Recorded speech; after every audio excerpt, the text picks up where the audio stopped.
Hello बच्चों, आप सभी का स्वागत है हमारे चैनल एनसीईआरटी ट्यूटोरियल में। और यहाँ पर आज से हम शुरू कर रहे हैं क्लास 10th के साइंस को। और आज हम पढ़ेंगे चैप्टर नंबर 1। चैप्टर नंबर 1 है हमारा केमिकल रिएक्शंस एंड इक्वेशन। यानी कि यहाँ पर इस चैप्टर में हमें क्या पढ़ना है? इस चैप्टर में हमें पढ़ना है केमिकल रिएक्शन के बारे में और साथ में केमिकल इक्वेशन के बारे में। हम समझेंगे कि केमिकल रिएक्शन क्या होता है, उसके कितने टाइप्स होते हैं, केमिकल चेंज, फिजिकल चेंज, इन सभी चीजों को इस चैप्टर में हमें पढ़ना है। तो आइए हम शुरुआत करते हैं और सबसे पहले केमिकल रिएक्शन को देखते हैं। तो केमिकल रिएक्शन को समझने के लिए या फिर केमिकल रिएक्शन को जानने के लिए कि आखिर ये केमिकल रिएक्शन होता क्या है, हमें पता होना चाहिए कि फिजिकल चेंज और केमिकल चेंज क्या होता है। उसी के जरिए हम समझ पाएंगे कि कब हमारा कोई केमिकल रिएक्शन हो रहा है और कब हमारा केमिकल रिएक्शन नहीं हो रहा है। तो देखिए, आपने अपने आसपास बहुत तरीके के बदलाव देखे हैं। उसमें से कुछ ऐसे बदलाव या फिर चेंज होते हैं जो कि फिजिकल चेंज कहलाते हैं, कुछ केमिकल चेंज कहलाते हैं। तो समझते हैं कि कौन सा चेंज हमारा फिजिकल चेंज होगा, कौन सा केमिकल चेंज होगा। आप क्या करते हैं? आप बर्फ लेते हैं, बर्फ को क्या करते हैं? गर्म करते हैं तो वो पानी बन जाता है, पिघल जाता है। फिर उस पानी को और ज्यादा गर्म कीजिएगा तो वो क्या होगा? वो वेपर बनकर उड़ जाएगा। तो ये किस तरीके का चेंज हुआ? किस तरीके का ये चेंज है? ये एक तरीके का फिजिकल चेंज है। इसमें क्या हुआ? इसमें जो हमारा पानी है उसका जो फॉर्म है, सिर्फ और सिर्फ उसका फॉर्म में चेंज आया। यानी कि पानी का हमारा जो फॉर्मूला होता है क्या होता है? H2O। H2O। जब पानी बर्फ था तब उसका फॉर्मूला क्या था? H2O था।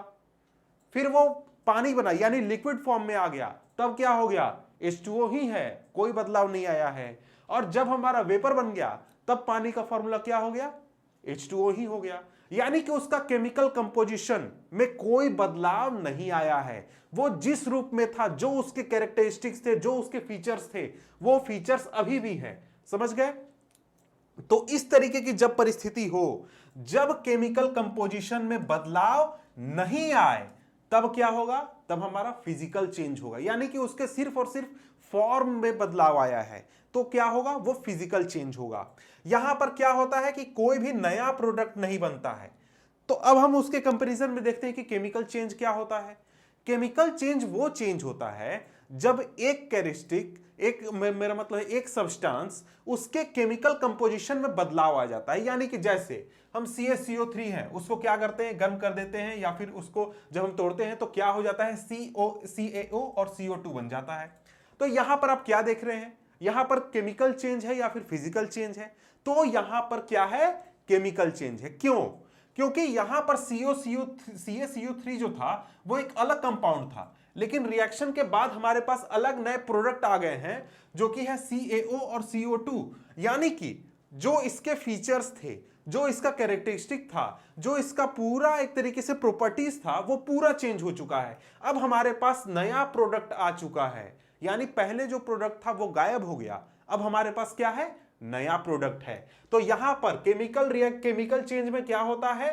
नया प्रोडक्ट बनता है। फिजिकल चेंज में क्या होगा? नया प्रोडक्ट नहीं बनता है। समझ गए?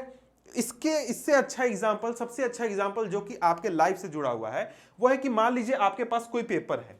जैसे मैं यहां पर एक पेपर ले लेता हूं और इस पेपर को मैं क्या करता हूं, ये देखिए, ये एक पेपर है। अब इस पेपर को मैं अगर ऐसे फोल्ड कर देता हूं तो ये कैसा चेंज हुआ? ये एक तरीके का फिजिकल चेंज हुआ। इसको मैं और फोल्ड कर देता हूं, ये कैसा चेंज हुआ? Physical change. इसको मैं पूरी तरीके से फोल्ड कर दूं, क्या है ये? फिजिकल चेंज है। इसको मैं चाहूं तो फिर से क्लीन करके ऐसे वापस ला सकता हूं। लेकिन केमिकल चेंज कब होगा? केमिकल चेंज होगा जब मैं इस कागज को जला दूं। और जलाने के बाद क्या होगा? ये तो कागज खत्म हो जाएगा, लेकिन इसके बदले में मुझे क्या मिलेगा? इसके बदले में मुझे राख मिलेगा, इसके बदले में मुझे धुआं मिलेगा, यानी CO2 मिलेगा। तो इस तरीके से जो ये बदलाव हुआ वो क्या हो गया? Physical change. यानी कागज को फोल्ड करना, फिजिकल चेंज। इसके फिजिकल फॉर्म में सिर्फ बदलाव आया, कोई इसका कैरेक्टरिस्टिक नहीं बदला, कुछ भी नहीं बदला, सिर्फ और सिर्फ क्या हुआ? इसका फॉर्म बदला। लेकिन जब हम इस कागज को बर्न कर देते हैं, जला देते हैं, तब क्या होता है? इसका केमिकल कंपोजिशन चेंज हो जाता है। क्या होता है? हमें नया प्रोडक्ट मिलता है। तो क्या होता है? केमिकल चेंज होता है। तो समझ गए कि फिजिकल चेंज और केमिकल चेंज क्या होता है, दोनों में फर्क क्या होता है।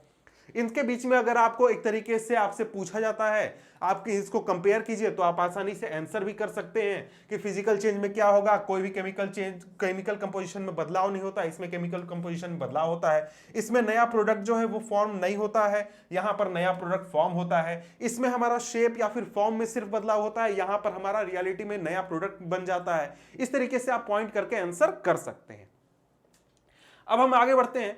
आगे यहां पर कुछ आपके सामने क्वेश्चंस हम कह सकते हैं कि या फिर कुछ पॉइंट्स है, ये मैंने एनसीईआरटी से लिया है। एनसीईआरटी जब आप किताब खोलिएगा, चैप्टर खोलिएगा, सबसे पहले जो आपको यहां पर कुछ दिए गए हैं, कुछ पॉइंट्स की कौन कौन से एक तरीके से एग्जांपल आपके लाइफ से जुड़े हुए हैं, उसको मैंने यहां पर दिया है। यहां पर मैं सिर्फ आपको बता दे रहा हूं, आप खुद से इसको सोचिए कि कौन सा इसमें चेंज फिजिकल चेंज है, कौन सा केमिकल चेंज है। यहां पर क्या होगा, जब हम दूध को रूम टेम्परेचर पर गर्मी के दिनों में छोड़ देंगे, बिल्कुल ही छोड़ देंगे, तो क्या होगा, हम आयरन तवा या फिर आयरन पैन या फिर आयरन की जो कांटी होती है नेल, उसको हम अगर ह्यूमिड एटमॉस्फेयर में छोड़ देते हैं तो क्या होगा, ये फिजिकल चेंज है या केमिकल चेंज है? आप बताइए, कमेंट करके बता सकते हैं इन सभी के बारे में।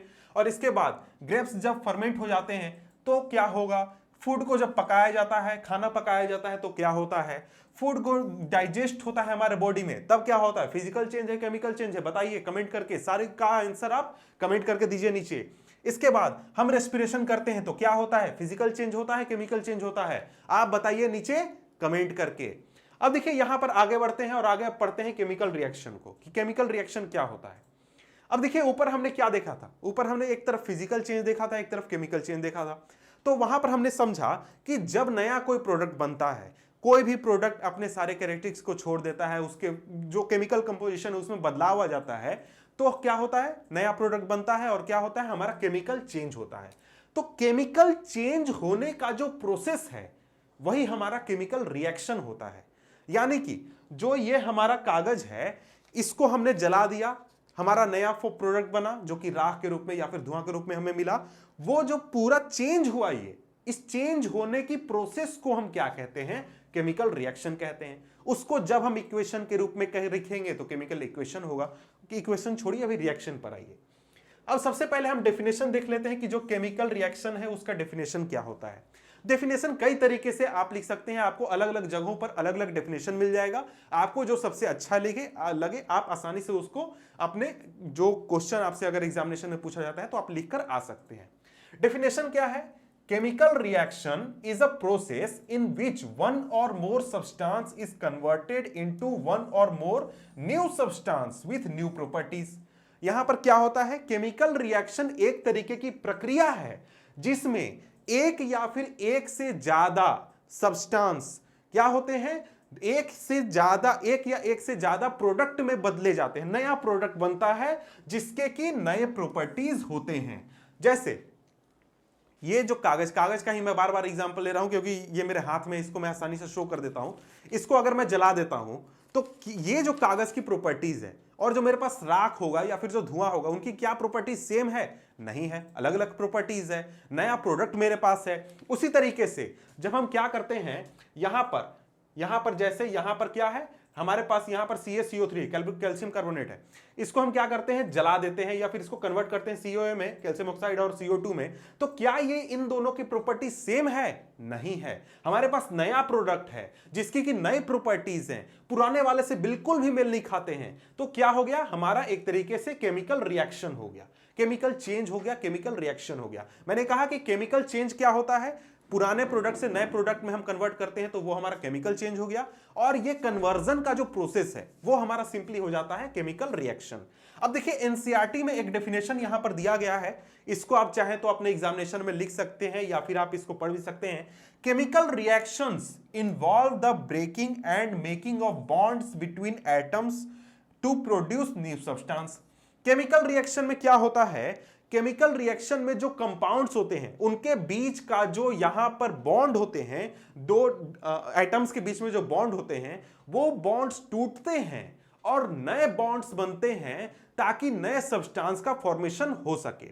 अब यहां पर जैसे एग्जांपल आप देखिए, यहां पर क्या है, H2 plus O2 equal to 2H2O, यानी कि हाइड्रोजन का यहां पर मॉलिक्यूल आया, ऑक्सीजन का मॉलिक्यूल आया, दोनों आपस में मिले और एक वाटर का मॉलिक्यूल यानी H2O का मॉलिक्यूल बन गया। इसी तरीके से मैग्नीशियम का मॉलिक्यूल आया, यहां पर मैग्नीशियम एटम आया, फिर ऑक्सीजन का मॉलिक्यूल आया, यहां पर आगे चलकर MgO यानी मैग्नीशियम ऑक्साइड का क्या बना, कंपाउंड बन गया। तो इस तरीके से जो बॉन्ड है वो टूटता है। यहां पर क्या हुआ, हाइड्रोजन हाइड्रोजन इस तरीके से बॉन्ड था, ये टूट गया और ये फिर जाकर H2O के रूप में कन्वर्ट हो गया, यानी कि नए बॉन्ड बन गए। तो ये यहां पर आप समझ गए कि केमिकल रिएक्शन क्या होता है। अब देखिए केमिकल रिएक्शन यहां पर एक तरीके से आपके एनसीईआरटी में ये पॉइंट भी दिया गया है कि हमें कैसे पता चलेगा कि कोई भी केमिकल रिएक्शन कहीं पर हो रहा है। तो देखिए केमिकल रिएक्शन पता करने के कई सारे तरीके हैं कि केमिकल रिएक्शन हो रहा है या फिर नहीं हो रहा है। जैसे जब केमिकल रिएक्शन होगा तो जो प्रोडक्ट हमने यानी कि जो भी सब्सटेंस हमने लिया है वो सब्सटेंस में क्या होगा, उसका स्टेट में चेंज आएगा। जैसे सॉलिड था तो वो लिक्विड हो जाएगा, लिक्विड होगा तो वो गैस हो जाएगा, इस तरीके से चेंज आएगा। जो कलर है उसके कलर में भी चेंज आएगा, गैस वहां से निकलेगा, वहां के टेम्परेचर में बदलाव आएगा। यानी अगर मान लीजिए हम कोई लिक्विड ले रहे हैं उसमें कोई केमिकल रिएक्शन करा रहे हैं तो वहां का टेम्परेचर भी बदलेगा। इसके बाद आगे चले तो आगे यहां पर एक एग्जांपल हम देख लेते हैं केमिकल रिएक्शन का, जो कि आपके एनसीईआरटी में ही दिया गया है। अब यहां पर देखिए यहां पर क्या हो रहा है, यहां पर हमारे सामने एक रिएक्शन हो रहा है। यहां पर हम क्या कर रहे हैं, जिंक ग्रैन्युअल्स को डाल रहे हैं कहां पर, डाइल्यूट सल्फ्यूरिक एसिड में, एक कॉनिकल फ्लास्क में। इसमें हम क्या कर रहे हैं, इसमें हम एक केमिकल रिएक्शन करा रहे हैं। इसमें क्या हो रहा है कि जो जिंक है वो इस लिक्विड में घुल रहा है और इसके साथ ही हाइड्रोजन गैस को रिलीज कर रहा है। यहां पर आप देख सकते हैं हाइड्रोजन गैस यहां से इस ट्यूब से निकल रहा है। अब देखिए यहां पर ये क्या है, ये एक तरीके का केमिकल रिएक्शन है। अब यहां पर आप देखिएगा कि जो इसका कलर है वो भी बदलेगा। यहां पर आपको और भी तरीके के चेंजेस देखने को मिलेंगे। यहां पर आपको स्टेट भी देखने को चेंज मिलेगा। जैसे जिंक जो था वो हमने सॉलिड के रूप में डाला था, लेकिन अब क्या हुआ, वो घुल गया डाइल्यूट सल्फ्यूरिक एसिड में, तो वो किस फॉर्म में आ गया, लिक्विड के या फिर एक्वस फॉर्म में आ गया। तो इस तरीके से आपका जो बदलाव है वो कई सारे चेंजेस आपको दिख जाते हैं जब भी केमिकल रिएक्शन होता है। अब इसके बाद आगे बढ़ते हैं और देखते हैं हम क्या, केमिकल इक्वेशन। केमिकल इक्वेशन देख लेते हैं, केमिकल इक्वेशन क्या होता है। अब देखिए हमने देख लिया कि केमिकल रिएक्शन क्या होता है। केमिकल रिएक्शन सिंपली एक तरीके का प्रोसेस है जिसमें कि कोई सब्सटेंस जो है, एक या एक से ज्यादा सब्सटेंस नए सब्सटेंस में कन्वर्ट होते हैं। यह होता है सिंपली हमारा केमिकल रिएक्शन, एक शॉर्ट में हम बात करें तो। अब देखिए यहां पर केमिकल रिएक्शन को हम कई तरीके से लिख सकते हैं।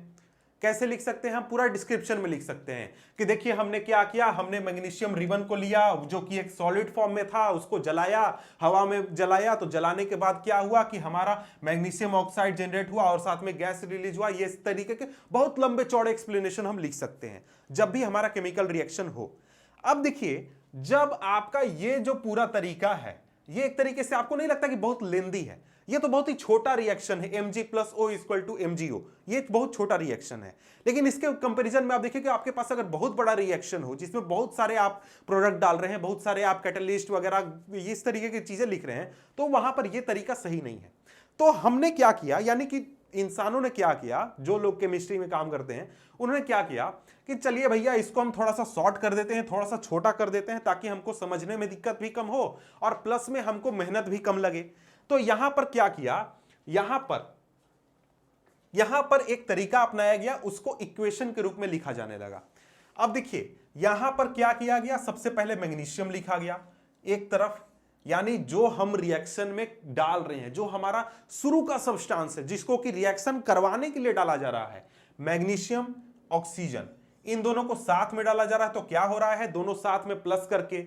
अब इसके बाद रिएक्शन के बाद क्या बन रहा है, तो एरो करके हमने शो कर दिया कि रिएक्शन के बाद हमारा बन रहा है मैग्नीशियम ऑक्साइड। ये एक तरीके से तरीका अपनाया गया। अब यहां पर एक और चीज आप समझ लीजिए कि जो रिएक्शन करवाने से पहले जो डाला जाता है, रिएक्शन में जो पार्टिसिपेट करता है सब्सटेंस, वो हमारा रिएक्टेंट होता है। रिएक्टेंट हमने क्या किया, मैग्नीशियम डाला, ऑक्सीजन डाला, दोनों को रिएक्ट करवाए, तो क्या हो गया, रिएक्टेंट ये हो गए। रिएक्शन कंप्लीट होने के बाद जो हमारे सामने प्रोडक्ट आया, जो फाइनल प्रोडक्ट आया, उसको हम कहते हैं प्रोडक्ट। ये सिंपली प्रोडक्ट कहलाता है। जो रिएक्शन करवाने के लिए डाला जाता है रिएक्टेंट, और जो रिएक्शन के बाद हमें मिलता है वो है प्रोडक्ट। अब देखिए यहां पर यह भी आप देखिए कि यहां पर एक शॉर्ट तरीका अपनाया गया कि पूरा डिस्क्रिप्शन नहीं लिखेंगे, हम क्या करेंगे शॉर्ट में मैग्नीशियम डाल रहे हैं, ऑक्सीजन डाल रहे हैं, दोनों को ऐड कर रहे हैं, रिएक्शन होने के बाद हमें यह मिल रहा है, इस तरीके से शॉर्ट में हम डिस्क्राइब करेंगे। लेकिन यह भी बहुत दिनों तक नहीं चला या फिर बहुत ज्यादा सही नहीं लगा, तो ये जो पूरा ये वर्ड इक्वेशन था, वर्ड इक्वेशन इसको कहा जाता है, ये इसको भी शॉर्ट किया गया। इसको और शॉर्ट कैसे किया गया, यहां पर ये फॉर्म लाया गया, ये फॉर्म देख सकते हैं। ये फॉर्म क्या है, यहां पर हम जानते हैं कि जितने भी एलिमेंट हमारे पास हैं उन सभी का हम एक शॉर्ट फॉर्म यूज करते हैं, तो उन शॉर्ट फॉर्म को लिखा जाने लगा जब भी रिएक्शन होने लगा। अब रिएक्शन में मैग्नीशियम डाल रहे हैं तो मैग्नीशियम का Mg यहां लिख दिया गया, ऑक्सीजन डाल रहे हैं तो ऑक्सीजन का O लिख दिया गया। अब देखिए जो रिएक्शन में डाला जाता है उसमें जनरली क्या होता है कि जो इस तरीके गैसेज हैं इन सभी के मॉलिक्यूल्स डाले जाते हैं, मॉलिक्यूल्स इंक्लूड होते हैं, तो O2 यहां पर O2 H2 इस तरीके के आपको देखने को मिलेंगे, तो उसमें नहीं जाते हैं। देखिए यहां पर क्या है, हमने ऑक्सीजन डाला, फिर यहां पर मैग्नीशियम ऑक्साइड MgO, इस तरीके से कंपाउंड को हमने शॉर्ट में लिख दिया। तो ये एक तरीके से सबसे शॉर्ट तरीका है इक्वेशन को लिखने का, इक्वेशन को लिखने का। लेकिन ये इक्वेशन भी फाइनल इक्वेशन नहीं है, इसमें भी और ज्यादा सुधार या फिर और ज्यादा बदलाव होगा। क्या बदलाव होगा, तो देखिए यहां पर हमें यह तो पता चल रहा है कि कौन सा प्रोडक्ट हम इंक्लूड कर रहे हैं, कौन सा हमें फाइनल प्रोडक्ट मिल रहा है, कैसे कैसे रिएक्शन हो रहा है, यह हमें पता चल रहा है। लेकिन इसमें भी बहुत सारी जानकारी जो है वो हमें नहीं मिल पा रही है। क्या जानकारी नहीं है, अब यहां पर आपको यह नहीं पता है कि जो मैग्नीशियम है उसके कितने मॉलिक्यूल हैं, या फिर मैग्नीशियम सॉलिड है, लिक्विड है, गैस है, क्या है। ऑक्सीजन हमने लिक्विड डाला, सॉलिड डाला, गैस डाला, किस फॉर्म में डाला, मैग्नीशियम जो हमें मिला वो किस फॉर्म में मिला, इस तरीके की बहुत सारी जानकारी जो है हमें नहीं मिल रही है। तो ये पूरा फॉर्म भी है, ये कंप्लीट नहीं है। और इसको क्या कहा जाता है, इस फॉर्म को हम स्केलेटन इक्वेशन कहते हैं, स्केलेटन केमिकल इक्वेशन। अब इसका क्या मतलब होता है, इसका मतलब होता है कि सिंपली हमें ढांचा मिल जा रहा है कि क्या हम डालेंगे और क्या हमें मिलेगा, दैट्स इट। उससे ज्यादा हमें कुछ जानकारी प्राप्त नहीं हो रही है। अब इसमें भी और ज्यादा सुधार किया जाएगा। क्या सुधार किया गया, देखिए अब हम इसको बैलेंस करेंगे।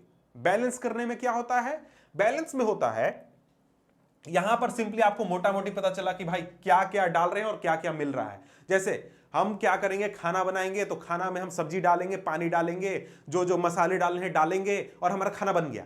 ये हमारा हो गया क्या, स्केलेटन केमिकल इक्वेशन। लेकिन अब खाना बनाना है तो खाना बनाने में पहले तेल डालेंगे या पहले प्याज डालेंगे या फिर मसाला डालेंगे, तो कितना ग्राम मसाला डालेंगे, कितना ग्राम हम और भी चीजें डालेंगे, नमक कितना जाएगा, कितना हमें पानी डालना है, कितने देर तक उबालना है, ये जो पूरा कंप्लीट डिटेल में जानकारी होता है ये हमारा होता है बैलेंस केमिकल इक्वेशन।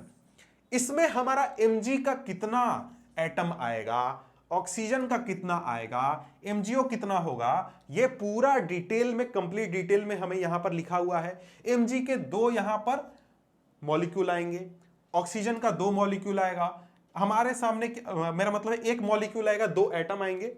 यहां पर MgO का 2 मॉलिक्यूल हमें मिलेगा, यानी पूरा कंपेयर करके इक्वल हमारे पास पूरा एकदम सॉलिड हमारे पास होना चाहिए डाटा। ये इस फॉर्म में जब हम लिखेंगे तो इसमें बैलेंस्ड केमिकल इक्वेशन इसको हम कहते हैं। ये हमारा हो गया क्या, बैलेंस्ड केमिकल इक्वेशन। इसमें क्या है, इसमें है कि दोनों तरफ की जो डिटेल्स हैं, यानी कि कितना Mg इस तरफ और कितना Mg इस तरफ, ये दोनों बराबर होंगे। समझ गए, इस तरीके से जब हम बराबर करके इक्वल करके कंप्लीट डिटेल में लिखते हैं तो ये हमारा बैलेंस केमिकल इक्वेशन होता है।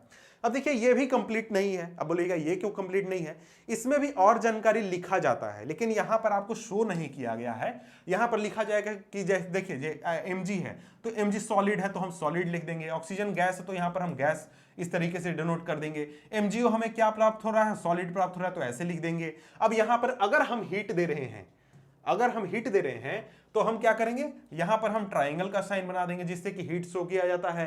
कैटालिस्ट डाल रहे हैं तो उसको यहां पर बहुत सारी डिटेल, यानी केमिकल रिएक्शन में जितनी भी डिटेल की हमें जरूरत है सभी चीजों को यहीं पर ऐड कर दिया जाता है और पूरी रिएक्शन के बारे में जानकारी हमें यहीं से मिल जाता है कि रिएक्शन में क्या क्या इंक्लूड होगा, कितना इंक्लूड होगा, कितना प्रेशर है, कितना टेम्परेचर है, सभी चीजें हमें यहीं से जानकारी मिल जाती है। तो यहां पर हमने एक चीज देखा, वो क्या था, बैलेंस केमिकल इक्वेशन। क्या होता है कि दोनों तरफ के जो हमारे सामने जो भी रिएक्टेंट हैं और जो हमारे सामने प्रोडक्ट है, इसमें जो जो चीजें हम इंक्लूड कर रहे हैं उनका जो अमाउंट है वो बराबर होना चाहिए दोनों तरफ, हमारा रिएक्टेंट की तरफ भी और प्रोडक्ट की तरफ भी। तो इसी को आगे बढ़ाते हुए अब हम समझते हैं बैलेंस केमिकल इक्वेशन को, कि बैलेंस केमिकल इक्वेशन क्या होता है या फिर क्यों लिखा जाता है। यह समझना जरूरी है कि बैलेंस केमिकल इक्वेशन क्यों बनाया गया है, इसको क्यों लिखा जाता है। तो देखिए हमारे सामने एक कंसेप्ट है जिसको हमें समझना चाहिए कि मास can neither be created nor destroyed. आपने एक सुना होगा energy can neither be created nor destroyed. उसी तरीके से जो मास है उसको ना तो हम क्रिएट कर सकते हैं और ना ही डिस्ट्रॉय कर सकते हैं। तो इसका क्या मतलब हुआ? इसका मतलब हुआ कि जब भी हम रिएक्शन कराएंगे तो रिएक्शन में जितना अमाउंट में हम डालेंगे रिएक्टेंट, हमारा प्रोडक्ट भी उतना ही वजन का होना चाहिए, उतना ही अमाउंट हमारे पास प्रोडक्ट होना चाहिए, चाहे वो जिस फॉर्म में हो। समझ गए? यानी कि that is the mass of reactants and products must be same. यानी कि जो रिएक्टेंट है और जो प्रोडक्ट है इन दोनों का मास बराबर होना चाहिए। जैसे एग्जांपल वो वही एमजीओ वाला एग्जांपल हम लेते हैं। एमजीओ में यहां पर सिंपली इसका कहने का मतलब यह है कि अगर हम 10 ग्राम एमजी डाल रहे हैं और 5 ग्राम ऑक्सीजन डाल रहे हैं तो कुल मिलाकर हमारे पास यहां पर 15 ग्राम एमजीओ होना चाहिए। होना चाहिए नहीं, होगा ही। समझ गए? होगा ही, यही होगा। समझ गए? ऐसा ही होता है। रिएक्शन में दोनों तरफ का जो वजन है वो हमेशा बराबर होगा। अब देखिए वजन नापने का क्या तरीका है। वहां पर तो ऐसा नहीं है कि एटम लेवल पर हम तराजू लेकर बैठेंगे कि भाई इधर 1 किलो चढ़ाया, उधर भी 1 किलो चढ़ाया, दोनों को नाप लिया। ऐसा तो होता नहीं है।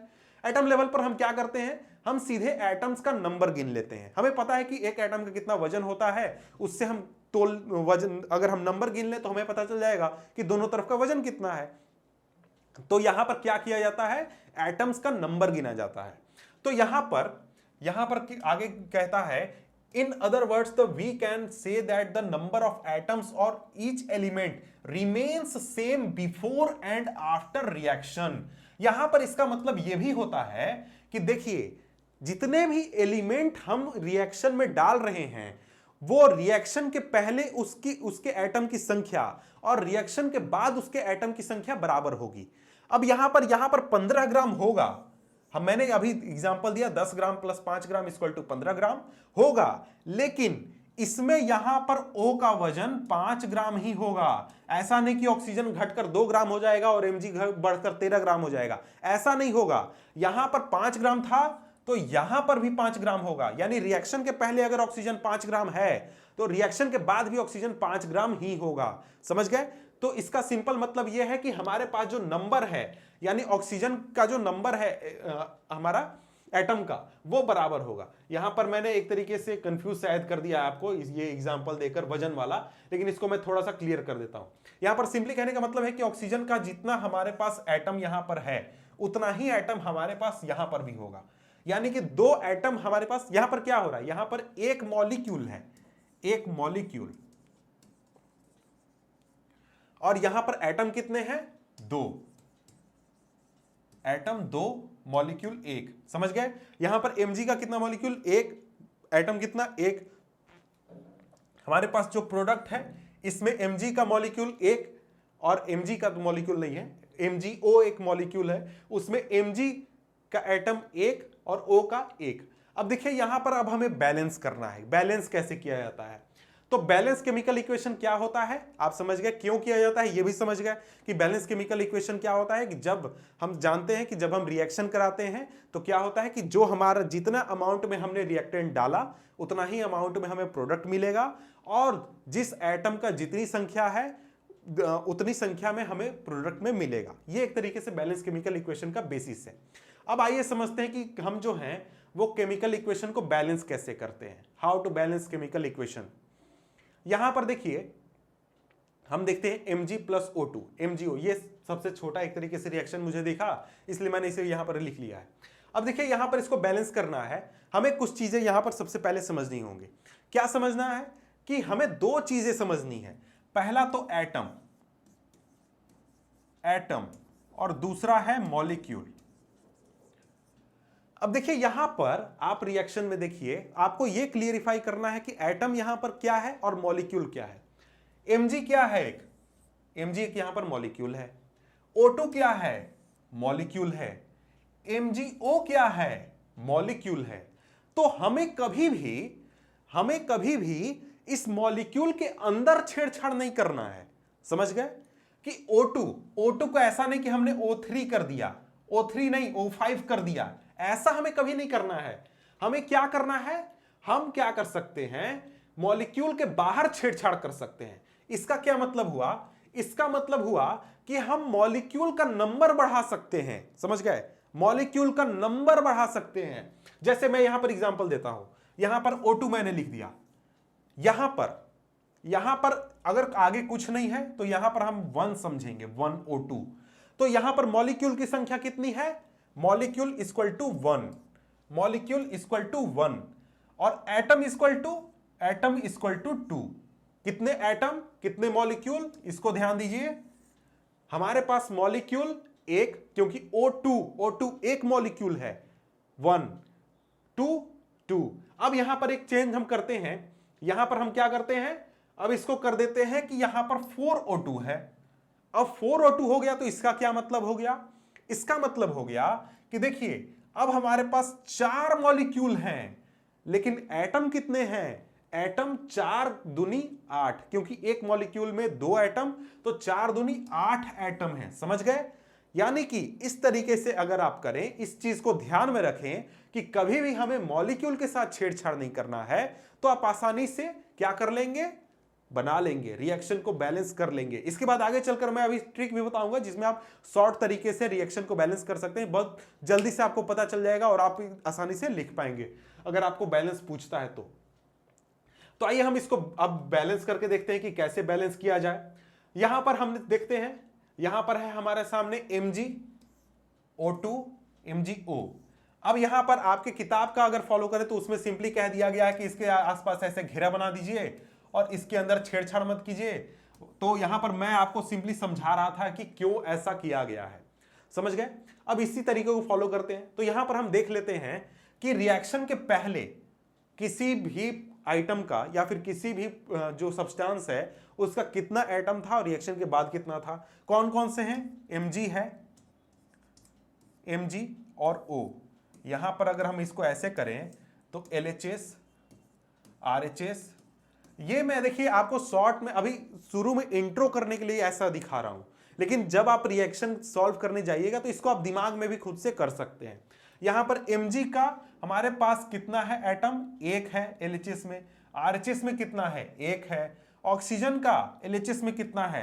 2 है। RHS में 1 है। तो हमें ऑक्सीजन को बैलेंस करना है। हमने क्या समझा कि हम मॉलिक्यूल के अंदर छेड़छाड़ नहीं करेंगे, मॉलिक्यूल के बाहर करेंगे। मॉलिक्यूल के बाहर हम क्या करेंगे? इसको अगर हम 2 से गुना कर दें तो हमारे सामने ऑक्सीजन बराबर हो जाएगा, बिल्कुल हो जाएगा। तो यहां पर हम क्या करेंगे?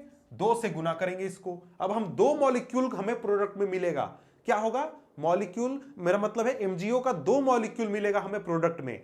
तब यहां पर देखिए क्या हो गया, यहां पर अब हमारे पास हो गया 2। अब 2 हो गया, ऑक्सीजन तो बराबर हो गया। अब हम देखते हैं Mg 1, ठीक है, RHS Mg 2, तो यहां पर तो गड़बड़ है, तो यहां पर भी 2 हो गया है। तो अब क्या करना है? अब हमें Mg को बराबर करना है। तो Mg को बराबर करना है तो क्या करेंगे हम? LHS में अगर Mg को 2 से मल्टीप्लाई कर दें तो हमारा बराबर हो जाएगा, हो जाएगा। ये हो गया, देखिए 2 से अगर हम मल्टीप्लाई कर देते हैं तो हमारा हो जाएगा। तो यहां पर क्या हुआ? यहां पर हमने 2 Mg का 2 मॉलिक्यूल लिया, ऑक्सीजन का 1 मॉलिक्यूल लिया और हमें क्या मिला? MgO का 2 मॉलिक्यूल मिला। समझ गए? तो इस तरीके से हमारा रिएक्शन जो है वो कंप्लीट होगा। ये एक एग्जांपल था। इसके आगे दूसरा एग्जांपल देखते हैं। यहां पर भी वही चीज हम करेंगे। हम क्या करेंगे? मॉलिक्यूल के अंदर छेड़छाड़ नहीं करेंगे, मॉलिक्यूल के बाहर, यानी कि मॉलिक्यूल की संख्या हम बढ़ाएंगे, कितने मॉलिक्यूल हम ऐड कर रहे हैं। समझ गए? यहां पर Fe, वही से हम फिर से वही चार्ट बना लेते हैं। वही चार्ट में कौन कौन से आइटम है? Fe है हमारे पास, H है, O है, और कुछ तो नहीं है? नहीं, और कुछ नहीं है। अब यहां पर LHS RHS।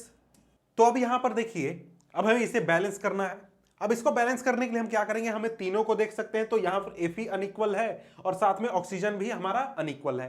तो इसको बारी करने के लिए पहले एक को उठाते हैं। जैसे पहले हम Fe के साथ शुरुआत करते हैं। Fe हमारा LHS में कितना है, 1 है, RHS में कितना है, 3 है, यहां पर 3 है, यहां पर 1 है। तो अगर हम इसको 3 से मल्टीप्लाई कर दें, 3 मॉलिक्यूल यहां पर डाल दें, तो हमारा क्या होगा, बराबर हो जाएगा ना। यहां पर हम क्या करते हैं, 3 ऐड कर देते हैं, 3Fe हो गया, 3Fe हो गया, यहां पर Fe3 है, ये हमारा बराबर हो गया, इसको कट करें तो यहां पर 3 हो गया, 3 इक्वल। H यहां पर इक्वल है हमारा, H यहां पर भी 2 है, यहां पर भी हमारा 2 है, ठीक है, कंप्लीट है, कोई दिक्कत नहीं। अब यहां पर देखिए, अब हम ऑक्सीजन को करते हैं। ऑक्सीजन यहां पर 1 है, यहां पर 4 है। अब हम क्या करेंगे, अब हमें ऑक्सीजन बराबर करना है, तो यहां पर इसको अगर हम 4 से मल्टीप्लाई कर दें तो क्या होगा हमारा, यहां पर ऑक्सीजन 4 हो जाएगा, यहां भी 4 हो जाएगा। तो यहां पर इसको काटिए, यहां पर ऑक्सीजन इसको काटिए और यहां पर इसको 4 कीजिए। ऑक्सीजन क्या हो गया, 4 4 दोनों तरफ बराबर हो गए। फिर से हम देखते हैं, Fe 3, ठीक है, कोई दिक्कत नहीं। हाइड्रोजन 2, यहां पर 2 नहीं है, कितना है हमारे पास है, 4 दूनी 8, टोटल 8 हाइड्रोजन है। कितना है, 8 है। अब हमें हाइड्रोजन बैलेंस करना होगा, यहां पर 8 है लेकिन यहां पर कितना है, 2 है। तो यहां पर इसको अगर हम 4 से मल्टीप्लाई कर दें तो हो जाएगा इक्वल, हो जाएगा 4, 4 दूनी 8, कुल मिलाकर हमारे पास हो गया कितना, यहां पर हो गया हमारे पास 8, इसको काट कीजिए, यहां पर भी हो गया 8 हो गया। फिर से देखते हैं, Fe3 ठीक है, हाइड्रोजन 8 ठीक है, ऑक्सीजन 4 और वहां पर 4O हमारे पास इक्वल है, यानी कि ये क्या हो गया, बराबर हो गया। अब इसके बाद आगे बढ़ते हैं और आगे अगर हम बढ़ें तो आगे हमारे पास अगला है इक्वेशन, एक छोटा सा इक्वेशन है, इसको भी देख लेते हैं यहां पर क्या बताया जा रहा है या फिर यहां पर क्या हमें चेंजेस करने होंगे। यहां पर CH4 है, O2 है, इधर CO2 है और इधर H2O है। यहां पर इन सभी को बारी बारी से लिख लेते हैं, CHO, और तो कुछ है नहीं, तो यहां पर इसको भी हम क्या कर लेते हैं, कंपेयर कर लेते हैं, LHS RHS, इस तरीके से देखिए हो गया। अब इसमें क्या है, C को सबसे पहले देखते हैं, इधर एक C, यहां पर भी एक C, यानी कार्बन, एक कार्बन, यहां पर एक इक्वल हो गया। यहां पर H, 4H, यहां पर 2H, यानी हाइड्रोजन इधर 4 उधर 2, यहां पर 4 यहां पर 2, इसको बैलेंस करना होगा। ऑक्सीजन यहां पर 2, यहां पर 2 और 1 3, यहां पर कितने हैं, 3 और यहां पर है 2। अब इसको क्या करना है, इसको बैलेंस करना है। कार्बन यहां पर ठीक है, कार्बन को बैलेंस करने की जरूरत नहीं है, हाइड्रोजन को बैलेंस करना है। हाइड्रोजन इधर 4 है, इधर 2 है, तो यहां पर अगर हम क्या करें, यहां पर 2 से मल्टीप्लाई कर दें तो 2 दूनी 4 हो जाएगा, 2 दूनी 4 हो जाएगा और यहां भी 4 हो जाएगा, हो गया बैलेंस। यहां पर भी हो गया बैलेंस, हाइड्रोजन 4 हो गया, बैलेंस हो गया। 4 हाइड्रोजन यहां पर और 4 हाइड्रोजन यहां पर, लेकिन यहां पर अब क्या हो गया, ऑक्सीजन 2 और 2 4 हो गए, यहां पर कितने हो गए, 4 हो गए। यहां पर अब कितने हैं, 4 हैं ऑक्सीजन, लेकिन यहां पर ऑक्सीजन क्या है, 2 है। तो यहां पर इसमें अगर हम 2 कर दें तो क्या हो गया, 4 हो जाएगा, 4 हो जाएगा और यहां पर ये बैलेंस हो जाएगा। इसको फिर से चेक कर लेते हैं, कार्बन यहां पर एक कार्बन, इधर कार्बन नहीं है, एक कार्बन ठीक है, यहां भी एक कार्बन, कोई दिक्कत नहीं। हाइड्रोजन 4 हाइड्रोजन का एटम है, यहां पर कितने हैं, 2 दूनी 4 हाइड्रोजन का एटम है, हाइड्रोजन भी बराबर हो गया। ऑक्सीजन 4 यहां पर, 2 दूनी 4 ऑक्सीजन, यहां पर ऑक्सीजन 2 यहां पर और यहां पर 2 यहां पर और 2 यहां पर, कितने हो गए, 4 एटम हो गए ऑक्सीजन के। तो ये भी हमारा क्या हो गया, बराबर हो गया। तो इस तरीके से आप देख सकते हैं, आप इसको क्या कर सकते हैं, बैलेंस कर सकते हैं।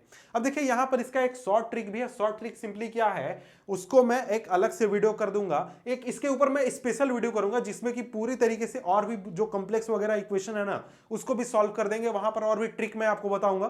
तो उसको आप देख सकते हैं, जब वो वीडियो बन जाएगा आपको नीचे डिस्क्रिप्शन में मिल जाएगा, आप वहां से देख लीजिएगा। क्योंकि देखिए यहां पर अगर इसके ऊपर जाएंगे ना तो बहुत लेंदी हो जाएगा एक ही टॉपिक के ऊपर। अगर आप इसको डिटेल में पढ़ना चाहते हैं तो नीचे डिस्क्रिप्शन में इसके ऊपर मैं अलग से वीडियो कर दूंगा, how to balance chemical equation, उसमें आपको वो ट्रिक भी वगैरह भी मिल जाएगा, ठीक है। तो इसके बाद आगे बढ़ते हैं।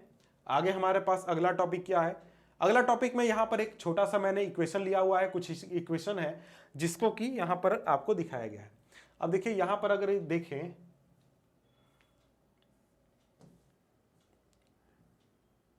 ये इक्वेशन एक तरीके से मैंने ऊपर शायद मुझे लगाना था, मैं यहाँ पर लगाना, शायद मैं गलती से यहाँ पर इसको लगा दिया। ये सिंपली यहाँ पर ये दिखाता है कि देखिए जब आप इक्वेशन इस तरीके से लिखते हैं तो यहाँ पर गैस आप शो कर सकते हैं, यहाँ पर प्रेशर शो कर सकते हैं, सनलाइट है तो सनलाइट लिख सकते हैं, और भी जो चीजें प्रेजेंट हैं वह ऐसे लिखकर आपको दिखा सकते हैं। यहाँ पर एक्वस, लिक्विड, इस तरह की सभी चीजें शो करते हैं। ये इक्वेशन यहाँ नीचे खसक गया, ऊपर जब मैं केमिकल इक्वेशन को बता रहा था, बैलेंस केमिकल इक्वेशन, वहीं पर इसको बताना था, तो उसके लिए सॉरी, लेकिन इसको ध्यान रखिएगा। इसके बाद है अगला टॉपिक, अगला है types of chemical reaction. Types of chemical reaction को अब हमें पढ़ना है। तो हमारे पास कुल मिलाकर देखें तो हमारे पास 5 टाइप ऑफ केमिकल इक्वेशन है, मेरा मतलब है केमिकल रिएक्शन है। Combination reaction, decomposition reaction, displacement reaction, double displacement reaction, और साथ में ऑक्सीडेशन एंड रिडक्शन रिएक्शन। ये आप अलग अलग भी लिख सकते हैं, साथ में भी लिख सकते हैं, और इसके अलावा आप चाहें तो एक और लिख सकते हैं, रेडॉक्स। लेकिन मैंने यहां पर रेडॉक्स को इसी में इंक्लूड किया है कि भाई एक ही चीज है, उसको अलग से लिखने की क्या जरूरत है। लेकिन बहुत जगहों पर आपको रेडॉक्स रिएक्शन अलग से लिखा हुआ मिल जाएगा। तो इसके बाद आइए हम शुरुआत करते हैं और बारी बारी से सभी जो हमारे पास यहां पर क्या है, सभी रिएक्शन है, उनको हम बारी बारी से देख लेते हैं कि इन सभी में क्या क्या चीजें हमें पढ़नी है।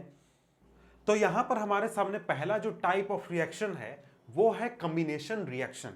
यानी कि जो कॉम्बिनेशन रिएक्शन है उसको हम सबसे पहले पढ़ने वाले हैं। कॉम्बिनेशन रिएक्शन का सिंपल मतलब हम समझें तो सिंपल मतलब होता है कंबाइन करना। जैसा कि नाम है, बिल्कुल यही ये रिएक्शन बहुत ही सिंपल है, कुछ नहीं होता है। यहां पर होता है कि एक से ज्यादा रिएक्टेंट्स क्या होते हैं, मिलकर एक प्रोडक्ट का निर्माण करते हैं। जैसे दो रिएक्टेंट मिले, जैसे 1 + 2 = 3 होता है ना, बिल्कुल यही रिएक्शन है ये।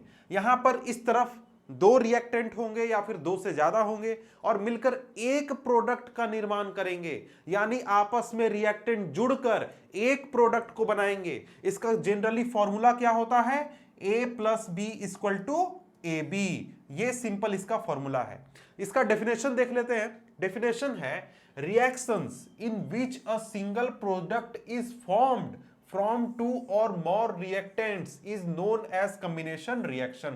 यानी वैसे रिएक्शन जहां पर एक से ज्यादा यानी कि दो या फिर दो से ज्यादा रिएक्टेंट आपस में कंबाइन करते हैं और एक सिंगल प्रोडक्ट का निर्माण करते हैं, वैसे रिएक्शन को हम कॉम्बिनेशन रिएक्शन कहते हैं।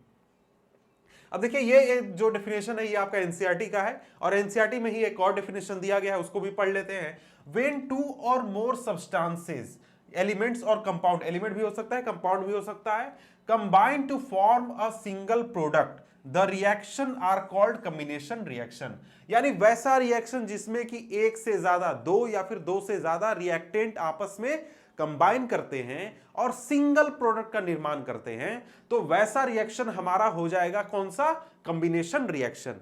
अब देखिए कॉम्बिनेशन रिएक्शन में आपके एनसीईआरटी बुक में एक एग्जांपल दिया गया है, उसको हम देख लेते हैं।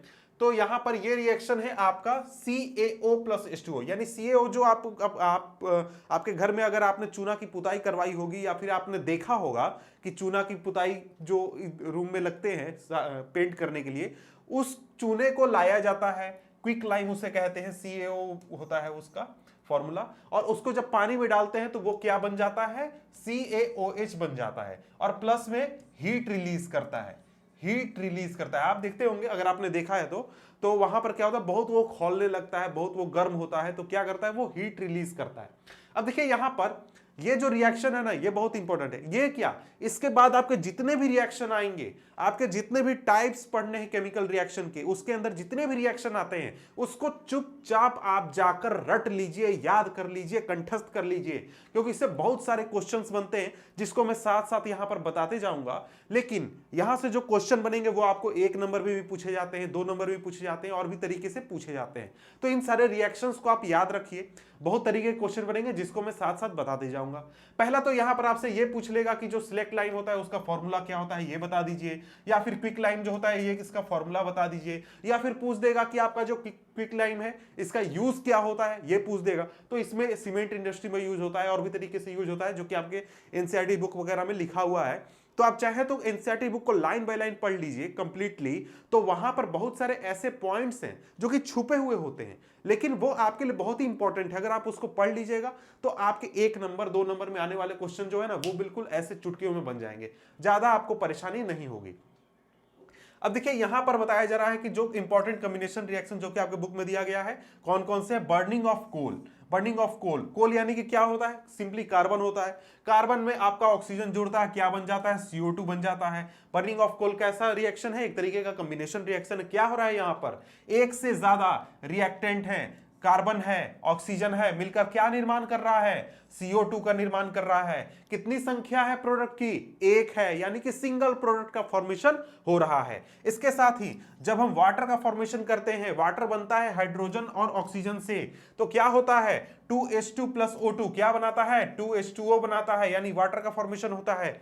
क्या हो रहा है यहां पर, एक से ज्यादा रिएक्टेंट हैं, 2 रिएक्टेंट हैं और एक सिंगल प्रोडक्ट का निर्माण हो रहा है। तो इस तरीके से देखें तो यहां पर क्या हो रहा है, आपका कॉम्बिनेशन रिएक्शन हो रहा है। अब हम आते हैं फिर से इसी रिएक्शन के ऊपर। ये जो हमारा रिएक्शन है इसको हम थोड़ा सा देख लेते हैं। तो ये रिएक्शन आपने देखा होगा, तो आपके बुक में दिया गया है। अब देखिए ये रिएक्शन बहुत इंपॉर्टेंट है, कई तरीके से इससे क्वेश्चन पूछा जाता है और कई बार इससे क्वेश्चन बहुत पूछा भी गया है। यहां पर सिंपली आपसे ये रिएक्शन पहले समझ लेते हैं, उसके बाद देखते हैं कैसे कैसे क्वेश्चन पूछे जाते हैं। अब देखिए यहां पर क्विक लाइम है CaO, उसमें पानी हमने डाला, क्या बन गया, स्लेक्ट लाइम बन गया, जो हमारा चूना पुताई करने के लिए इस्तेमाल किया जाता है। अब वो जो चूना है जिसको कि पुताई किया जाता है, आपके घर में पेंट किया जाता है चूना से, उसको जब आपके दीवार पर लगा दिया जाता है तो वो दीवार पर लगने के बाद आपका एटमॉस्फेयर में मौजूद कार्बन डाइऑक्साइड से रिएक्ट करता है और फिर क्या बनाता है, CaCO3 का निर्माण करता है, कैल्शियम कार्बोनेट का निर्माण करता है, जिससे कि आपका पूरा जो घर है वो व्हाइट दिखता है, चमकता है, पूरा एक तरीके से शाइन करता है। इसके साथ ही वहां पर जो वाटर है वो रिलीज होता है। अब देखिए यहां पर आपसे क्वेश्चन कैसे पूछता है, इस तरीके के जो रिएक्शन है इसमें पूछता है कि कोई X रिएक्टेंट है वो वाटर से मिलेगा और Y प्रोडक्ट का निर्माण करेगा, और फिर Y जो है उसको हम क्या करते हैं, CO2 से रिएक्ट कराते हैं, तो ये हमारे सामने प्रोडक्ट बनता है। तो आप बताइए कि XY क्या है, इसमें से कोई भी पूछ सकता है कि इसको X बताइए, Y बताइए, कोई भी पूछ सकता है, दे देगा आपको, X दे देगा और पूरा रिएक्शन दे देगा, बोलेगा कि यहां पर क्या बन रहा है इसको बताइए। इस तरीके के क्वेश्चन कई बार पूछे गए हैं। इसके साथ ही यहां पर पूछा जाएगा आपसे कि जब हम क्विक लाइम को वाटर के साथ मिक्स करते हैं तो क्या बनता है, या फिर COH को हम CO2 के साथ रिएक्ट कराते हैं तो क्या बनता है। बहुत तरीके से क्वेश्चंस आपसे पूछे जा सकते हैं, तो सारे रिएक्शन आप अच्छी तरीके से समझ लीजिए, याद कर लीजिए, पढ़ लीजिए, जो करना है आप कर लीजिए। रिएक्शंस को एक तरीके से आप कंप्लीट करके रखिए। रिएक्शन केमिस्ट्री में बहुत ही इंपॉर्टेंट है, रिएक्शन के बिना केमिस्ट्री कुछ भी नहीं है। अब देखिए यहां पर एक और चीज हम देख लेते हैं कि यहां पर बहुत सारे जो केमिकल रिएक्शंस होते हैं वो हीट के बेस पर उसको हम डिवाइड करते हैं। अब देखिए यहां पर इसको आप देखें तो ये जो टॉपिक है ये आपका 2 रिएक्शन के साथ जुड़ा हुआ है, यानी कि अगर आप यहां पर देखें तो यहां पर हमने कॉम्बिनेशन रिएक्शन देखा, उसमें बर्निंग ऑफ कोल हुआ। यहां पर क्या हुआ, कार्बन और ऑक्सीजन आपस में मिले, क्या हुआ, CO2 बना, प्लस में क्या निकला, प्लस में हीट निकला, हीट जनरेट हुआ। तो इस तरीके से हम देखते हैं कि बहुत सारे रिएक्शन होते हैं जिसमें कि जब हम रिएक्शन करवाते हैं तो हमें प्रोडक्ट के रूप में हीट या फिर एनर्जी मिलती है, लेकिन बहुत सारे रिएक्शन होते हैं जिसको कि रिएक्शन करवाने के लिए हमको बाहर से एनर्जी देना पड़ता है, बाहर से या तो हीट के रूप में या फिर किसी और रूप में। तो यहां पर उस आधार पर हम रिएक्शन का डिवीजन करते हैं। तो उस आधार पर रिएक्शन को हम 2 पार्ट्स में डिवाइड करते हैं। पहला हो गया हमारा एक्सोथर्मिक रिएक्शन, दूसरा हो गया हमारा एंडोथर्मिक रिएक्शन। इन दोनों में फर्क क्या है, इन दोनों में फर्क है कि जो हमारा एक्सोथर्मिक रिएक्शन है, जब हम रिएक्शन करवाते हैं तो एनर्जी हमें मिलती है, यानी कि रिएक्शन से एनर्जी बाहर रिलीज होती है। लेकिन एंडोथर्मिक रिएक्शन वैसे रिएक्शन होते हैं जिसको कि रिएक्शन करवाने के लिए हमको बाहर से ताकत देना पड़ता है, हीट देना पड़ता है, एनर्जी देनी पड़ती है। तो वो रिएक्शन हो गया हमारा एंडोथर्मिक रिएक्शन। अब आइए हम एक्सोथर्मिक को थोड़ा डिटेल में देखते हैं। एक्सोथर्मिक का यहां पर सबसे पहले तो डेफिनेशन दिया गया है। डेफिनेशन सिंपल वही चीज है जो मैंने अभी कहा, reactions in which heat is released along with the formation of products are called exothermic chemical reaction. यानी वैसे रिएक्शन जब यहां पर प्रोडक्ट का फॉर्मेशन होगा लेकिन साथ में हीट या फिर किसी और तरीके से एनर्जी रिलीज भी होगी, तो क्या होगा, हमारा एक्सोथर्मिक रिएक्शन होगा। जनरली हीट के रूप में ही होती है, मैंने किसी और फॉर्म में बोल दिया लेकिन जनरली वैसा होता नहीं। अब देखिए यहां पर आगे देखें, कुछ इंपॉर्टेंट एक्सोथर्मिक रिएक्शन के एग्जांपल दिए गए हैं, ये भी इंपॉर्टेंट है। आपसे एग्जांपल पूछ दिया जाएगा कि एक्सोथर्मिक रिएक्शन का एग्जांपल दीजिए, तो आप क्या कीजिएगा, यहां पर ये एग्जांपल दे दें। या फिर आप एक बात ध्यान रखिए कि जब भी आपसे किसी भी रिएक्शन का आपका डेफिनेशन पूछता है या फिर रिएक्शन को कंपैरिजन करने के लिए पूछता है, कुछ भी आपको रिएक्शन का डेफिनेशन से रिलेटेड पूछता है, तो वहां पर आपको एग्जाम्पल लिखना बहुत ही जरूरी है। एग्जाम्पल लिखिएगा, आपके मार्क्स जो है वो बढ़ जाएंगे। तो इस वजह से हर रिएक्शन के साथ जो उसका एग्जाम्पल है वो हमेशा ध्यान में रखिए, याद रखिए, ताकि आपका कोई गड़बड़ी ना हो, आपको मार्क्स कहीं कटे नहीं। सबसे अच्छा एक्सोथर्मिक रिएक्शन है आपका burning of natural gas. Natural gas का फॉर्मूला क्या होता है, CH4 होता है, क्या होता है, मीथेन होता है। अब यहां पर देखिए, यहां पर CH4 के साथ O2 रिएक्ट कर रहा है, क्या प्रोडक्ट बन रहा है, CO2 बन रहा है और प्लस में 2H2O बन रहा है। अब यहां पर इस फॉर्मूला को देख के बताइए, क्या यह कॉम्बिनेशन रिएक्शन है? CH4 plus 2O2 equal to CO2 plus 2H2O। यहां पर कॉम्बिनेशन रिएक्शन हो रहा है? जल्दी बताइए। नहीं हो रहा है। क्यों नहीं हो रहा है? क्योंकि यहां पर प्रोडक्ट की संख्या कितनी है, एक से ज्यादा है, तो ये कॉम्बिनेशन रिएक्शन हमारा नहीं है। समझ गए? तो ये हो गया हमारा बर्निंग ऑफ नेचुरल गैस। अब यहां पर देखिए, यहां पर प्लस करके हीट नहीं लिखा हुआ है, लेकिन हमेशा आप ध्यान रखिए कि जो एक्सोथर्मिक रिएक्शन होता है उसमें हीट जनरेट होता है, तो यहां पर हीट भी निकलेगा। समझ गए? इसके बाद नेक्स्ट है हमारा रेस्पिरेशन। जो हम रेस्पिरेशन का प्रोसेस करते हैं अपने शरीर के अंदर, वो भी कैसा हमारा प्रोसेस है, एक तरीके का एक्सोथर्मिक प्रोसेस है, एक्सोथर्मिक रिएक्शन है। आपको रेस्पिरेशन पढ़ना है चैप्टर नंबर 6 में, चैप्टर नंबर 6 का वीडियो आप देखिए, वहां पर आपको रेस्पिरेशन मिल जाएगा। अब देखिए इसमें रेस्पिरेशन में होता क्या है, ग्लूकोज जो होता है C6H12O6 वो ऑक्सीजन के साथ रिएक्ट करता है, CO2 का निर्माण करता है, H2O का निर्माण करता है और साथ में एनर्जी निकलती है, एनर्जी बनती है, जिसको कि हमारा शरीर इस्तेमाल करता है।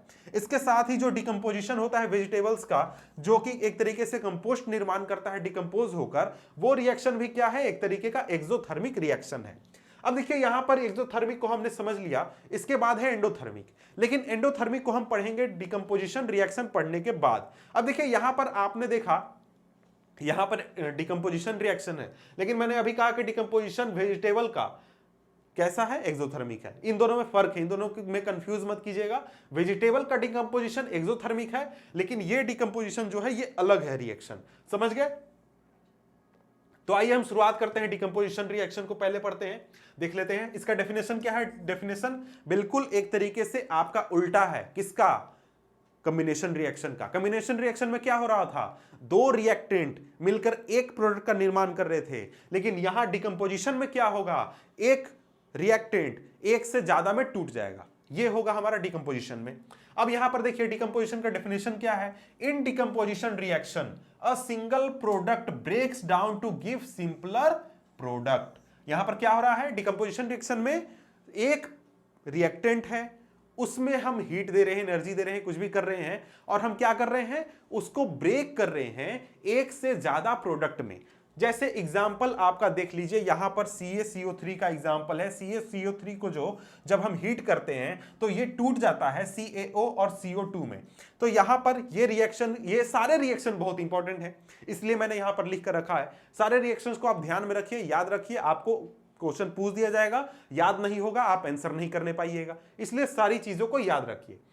तो यहां पर देखिए कुछ क्वेश्चंस बनते हैं जिसको मैं बता दे रहा हूं, जो कि आपके लिए इंपॉर्टेंट है। सबसे पहले आपसे पूछा जाता है, यहां पर इससे क्वेश्चन पूछ देगा कि फेरस सल्फेट का फॉर्मूला क्या होता है। फेरस सल्फेट आप यहां पर देखिए FeSO4 7H2O, ये फेरस सल्फेट का फॉर्मूला है। आपसे पूछेगा कि जब हम फेरस सल्फेट को हीट करते हैं तो क्या होता है, FeSO4 बनता है। और एक गलती हो गई, ये फेरस सल्फेट क्रिस्टल है, फेरस सल्फेट क्रिस्टल। ये फेरस सल्फेट क्रिस्टल है, जब हम इसको हीट करते हैं तो इससे जो वाटर है वो अलग हो जाता है। फॉर्मूला क्या है? FeSO4 7H2O। जब इसको हीट करेंगे तो फेरस सल्फेट हमें मिलेगा और 7H2O यानी कि जो वाटर है वो अलग रिलीज हो जाएगा। समझ गए?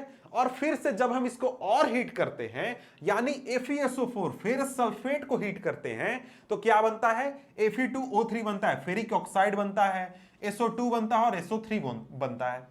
तो यहां पर ये सारे रिएक्शन ध्यान रखिए। क्या क्या मैंने बताया? सबसे पहले तो बताया कि जो हमारे पास FeSO4 7H2O है यानी कि फेरस सल्फेट क्रिस्टल है, इसका फॉर्मूला याद रखिए FeSO4 7H2O। इसको हीट करेंगे तो क्या बनेगा? फेरस सल्फेट हमें मिलेगा। फिर फेरस सल्फेट को और ज्यादा हीट किया जाएगा तो क्या बनेगा? फेरिक ऑक्साइड बनेगा, SO2 बनेगा, SO3 बनेगा, जिसमें फेरिक ऑक्साइड हमारा सॉलिड होगा, SO2 गैस होगा और SO3 भी गैस होगा। समझ गए? इसके बाद CaCO3 वाला तो एग्जांपल मैंने समझा दिया। अब इसके बाद एक और क्वेश्चन है, एक और फॉर्मूला है जिससे कि हमारा क्वेश्चन बनता है ये केमिकल रिएक्शन से। तो यहां पर पूछा जाएगा कि आपसे कि जो लीड नाइट्रेट है इसको जब हम हीट करते हैं तो इसको हीट करते हैं तो क्या बनता है? तो लीड ऑक्साइड बनता है, साथ में नाइट्रोजन डाइऑक्साइड और ऑक्सीजन रिलीज होता है, NO2 गैस रिलीज होता है। समझ गए? ये सारे फॉर्मूले ध्यान रखिए, इससे क्वेश्चन पूछे जाते हैं और यहां पर आपको दिखाया गया है कि किस तरीके से इसको यहां पर लीड नाइट्रेट को हीट किया जा रहा है। अब देखिए यहां पर टाइप्स ऑफ डिकम्पोजिशन रिएक्शन। तो यहां पर आपने देखा कि यहां पर ये जो डिकम्पोजिशन रिएक्शन है इसमें हमको रिएक्शन करवाने के लिए बाहर से हीट देना पड़ रहा है या फिर एनर्जी देनी पड़ रही है। तो ये हमारा किस टाइप के साथ मैच कर रहा है, किस तरीके के रिएक्शन के साथ मैच कर रहा है? तो ये हमारा मैच कर रहा है यहां पर एंडोथर्मिक रिएक्शन के साथ, कि जो एंडोथर्मिक रिएक्शन है इसमें क्या होता है, हमें रिएक्शन करवाने के लिए बाहर से एनर्जी देनी पड़ती है, हम ताकत देते हैं तब रिएक्शन कंप्लीट होता है। अगर हम एनर्जी नहीं देंगे तो ताकत, मेरा मतलब है रिएक्शन कंप्लीट नहीं होगा। समझ गए? यहां पर एंडोथर्मिक रिएक्शन जो है उसका फॉर्मूला देख लेते हैं। Reactions in which energy is required absorbed are known as endothermic reaction. वैसे रिएक्शन जिसमें कि या तो एनर्जी दी जाती है या फिर जरूरी होती है या फिर एब्सॉर्ब किया जाता है, वैसा रिएक्शन हमारा एंडोथर्मिक रिएक्शन हो जाता है। कुछ एंडोथर्मिक रिएक्शन के एग्जांपल यहां पर दिए गए हैं। यहां पर CaCO3 CaO CO2 यानी कि वही वाला लाइमस्टोन को हीट करेंगे, क्विकलाइम बनेगा और क्विकलाइम जो है उसको यूज किया जाता है सीमेंट वगैरह में। इस तरीके से क्वेश्चन भी बनता है। यहां पर फेरस सल्फेट जो अभी तुरंत मैंने बात किया, फेरस सल्फेट को हीट करेंगे तो ferric oxide SO2 SO3 gas बनेगा। इस तरीके से हमारा एंडोथर्मिक रिएक्शन हो गया। इसके बाद अगर हम आगे बढ़ें तो यहां पर आगे बढ़ते हैं और टाइप्स ऑफ डिकम्पोजिशन रिएक्शन को हम पढ़ते हैं। यानी डिकम्पोजिशन रिएक्शन जो है उसके कुछ एग्जांपल को देख लेते हैं या फिर हम टाइप्स को देख लेते हैं। अब देखिए डिकम्पोजिशन रिएक्शन में क्या होता है, हम एक सिंगल प्रोडक्ट को ब्रेक डाउन करते हैं बाहर से ताकत देकर, एनर्जी देकर। समझ गए? अब लेकिन यहां पर जो डिकम्पोजिशन रिएक्शन है यानी कि जो किस तरीके से हम ताकत दे रहे हैं, इस आधार पर डिकम्पोजिशन रिएक्शन को हम कई पार्ट्स में डिवाइड करते हैं। देखिए 3 पार्ट्स जनरली होते हैं। 3 पार्ट्स कौन कौन से? या तो हम हीट देंगे, या तो गर्मी देंगे, उसको गर्म करेंगे आग देकर, या फिर हम लाइट देंगे, सनलाइट। तो यहां पर क्या हो रहा है, सनलाइट में भी तो गर्मी होती है, ताकत होता है, एनर्जी होता है। तो सनलाइट भी एक तरीके से हमारा डिकम्पोजिशन रिएक्शन में हेल्प करता है। इसके बाद या तो हम इलेक्ट्रिसिटी के जरिए डिकम्पोजिशन रिएक्शन कराएंगे। 3 तरीके से हम डिकम्पोजिशन रिएक्शन कराएंगे, 3 तरीके से हम ताकत देंगे रिएक्शन में, तब रिएक्शन कंप्लीट होगा। इनके एग्जाम्पल देख लेते हैं। सबसे पहले हीट का एग्जाम्पल हो गया आपका, अभी तुरंत हमने क्या देखा था, CaCO3, इसमें हीट देंगे CaO प्लस CO2 बनेगा, क्विकलाइम बनेगा। फिर हमारा ऑप्टिकल आ जाता है। ऑप्टिकल में क्या है, हम क्या कर रहे हैं, सनलाइट की मदद से रिएक्शन को कंप्लीट करा रहे हैं।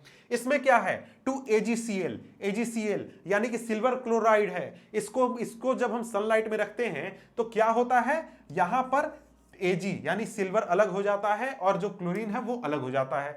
समझ गए? इस तरीके से हमारा ये रिएक्शन सनलाइट में कंप्लीट होता है। यहां पर एक और रिएक्शन आपके बुक में दिया गया है AgBr, और इसको भी हम सनलाइट में रखते हैं तो Ag हमारा अलग हो जाता है यानी सिल्वर अलग हो जाता है और Br2 अलग हो जाता है। तो इस तरीके से हमारा ये रिएक्शन कंप्लीट होता है। समझ गए? तो ये हमारा हो गया टाइप किसका, सनलाइट का, यानी कि ऑप्टिकल हमारा डिकम्पोजिशन। इसके बाद इलेक्ट्रिसिटी की मदद से भी हम डिकम्पोजिशन रिएक्शन को कंप्लीट कराते हैं। तो इलेक्ट्रिसिटी का सबसे अच्छा एग्जांपल है हमारा वाटर का ब्रेकडाउन। जब हम इलेक्ट्रोलिसिस कराते हैं वाटर का तो उसमें क्या होता है, इलेक्ट्रिसिटी हम प्रोवाइड करते हैं, जिसकी वजह से हाइड्रोजन और वाटर हमारा क्या हो जाता है, अलग अलग टूट जाता है। ये टूट जाता है H2 प्लस हाफ O2 में, समझ गए। तो इस तरीके से हमारा इलेक्ट्रिसिटी की मदद से भी डिकम्पोजिशन रिएक्शन को कराया जाता है। इसके बाद अगर हम आगे बढ़ते हैं तो आगे आ जाता है हमारे सामने डिस्प्लेसमेंट रिएक्शन। डिस्प्लेसमेंट रिएक्शन का सिंपल मतलब यह होता है कि एक मजबूत हमारा कोई एलिमेंट है, वो कमजोर एलिमेंट को रिएक्शन में डिस्प्लेस कर देता है। फॉर एग्जाम्पल, अगर आप अपने क्लास में बैठे हुए हैं या फिर कहीं और कुर्सी है, मान लीजिए एक, उस पर एक कमजोर आदमी बैठा हुआ है और आप बहुत ताकतवर हैं, आपको बैठने का मन है, बोला हटो हटो हटो, निकलो यहां से, हमको बैठना है।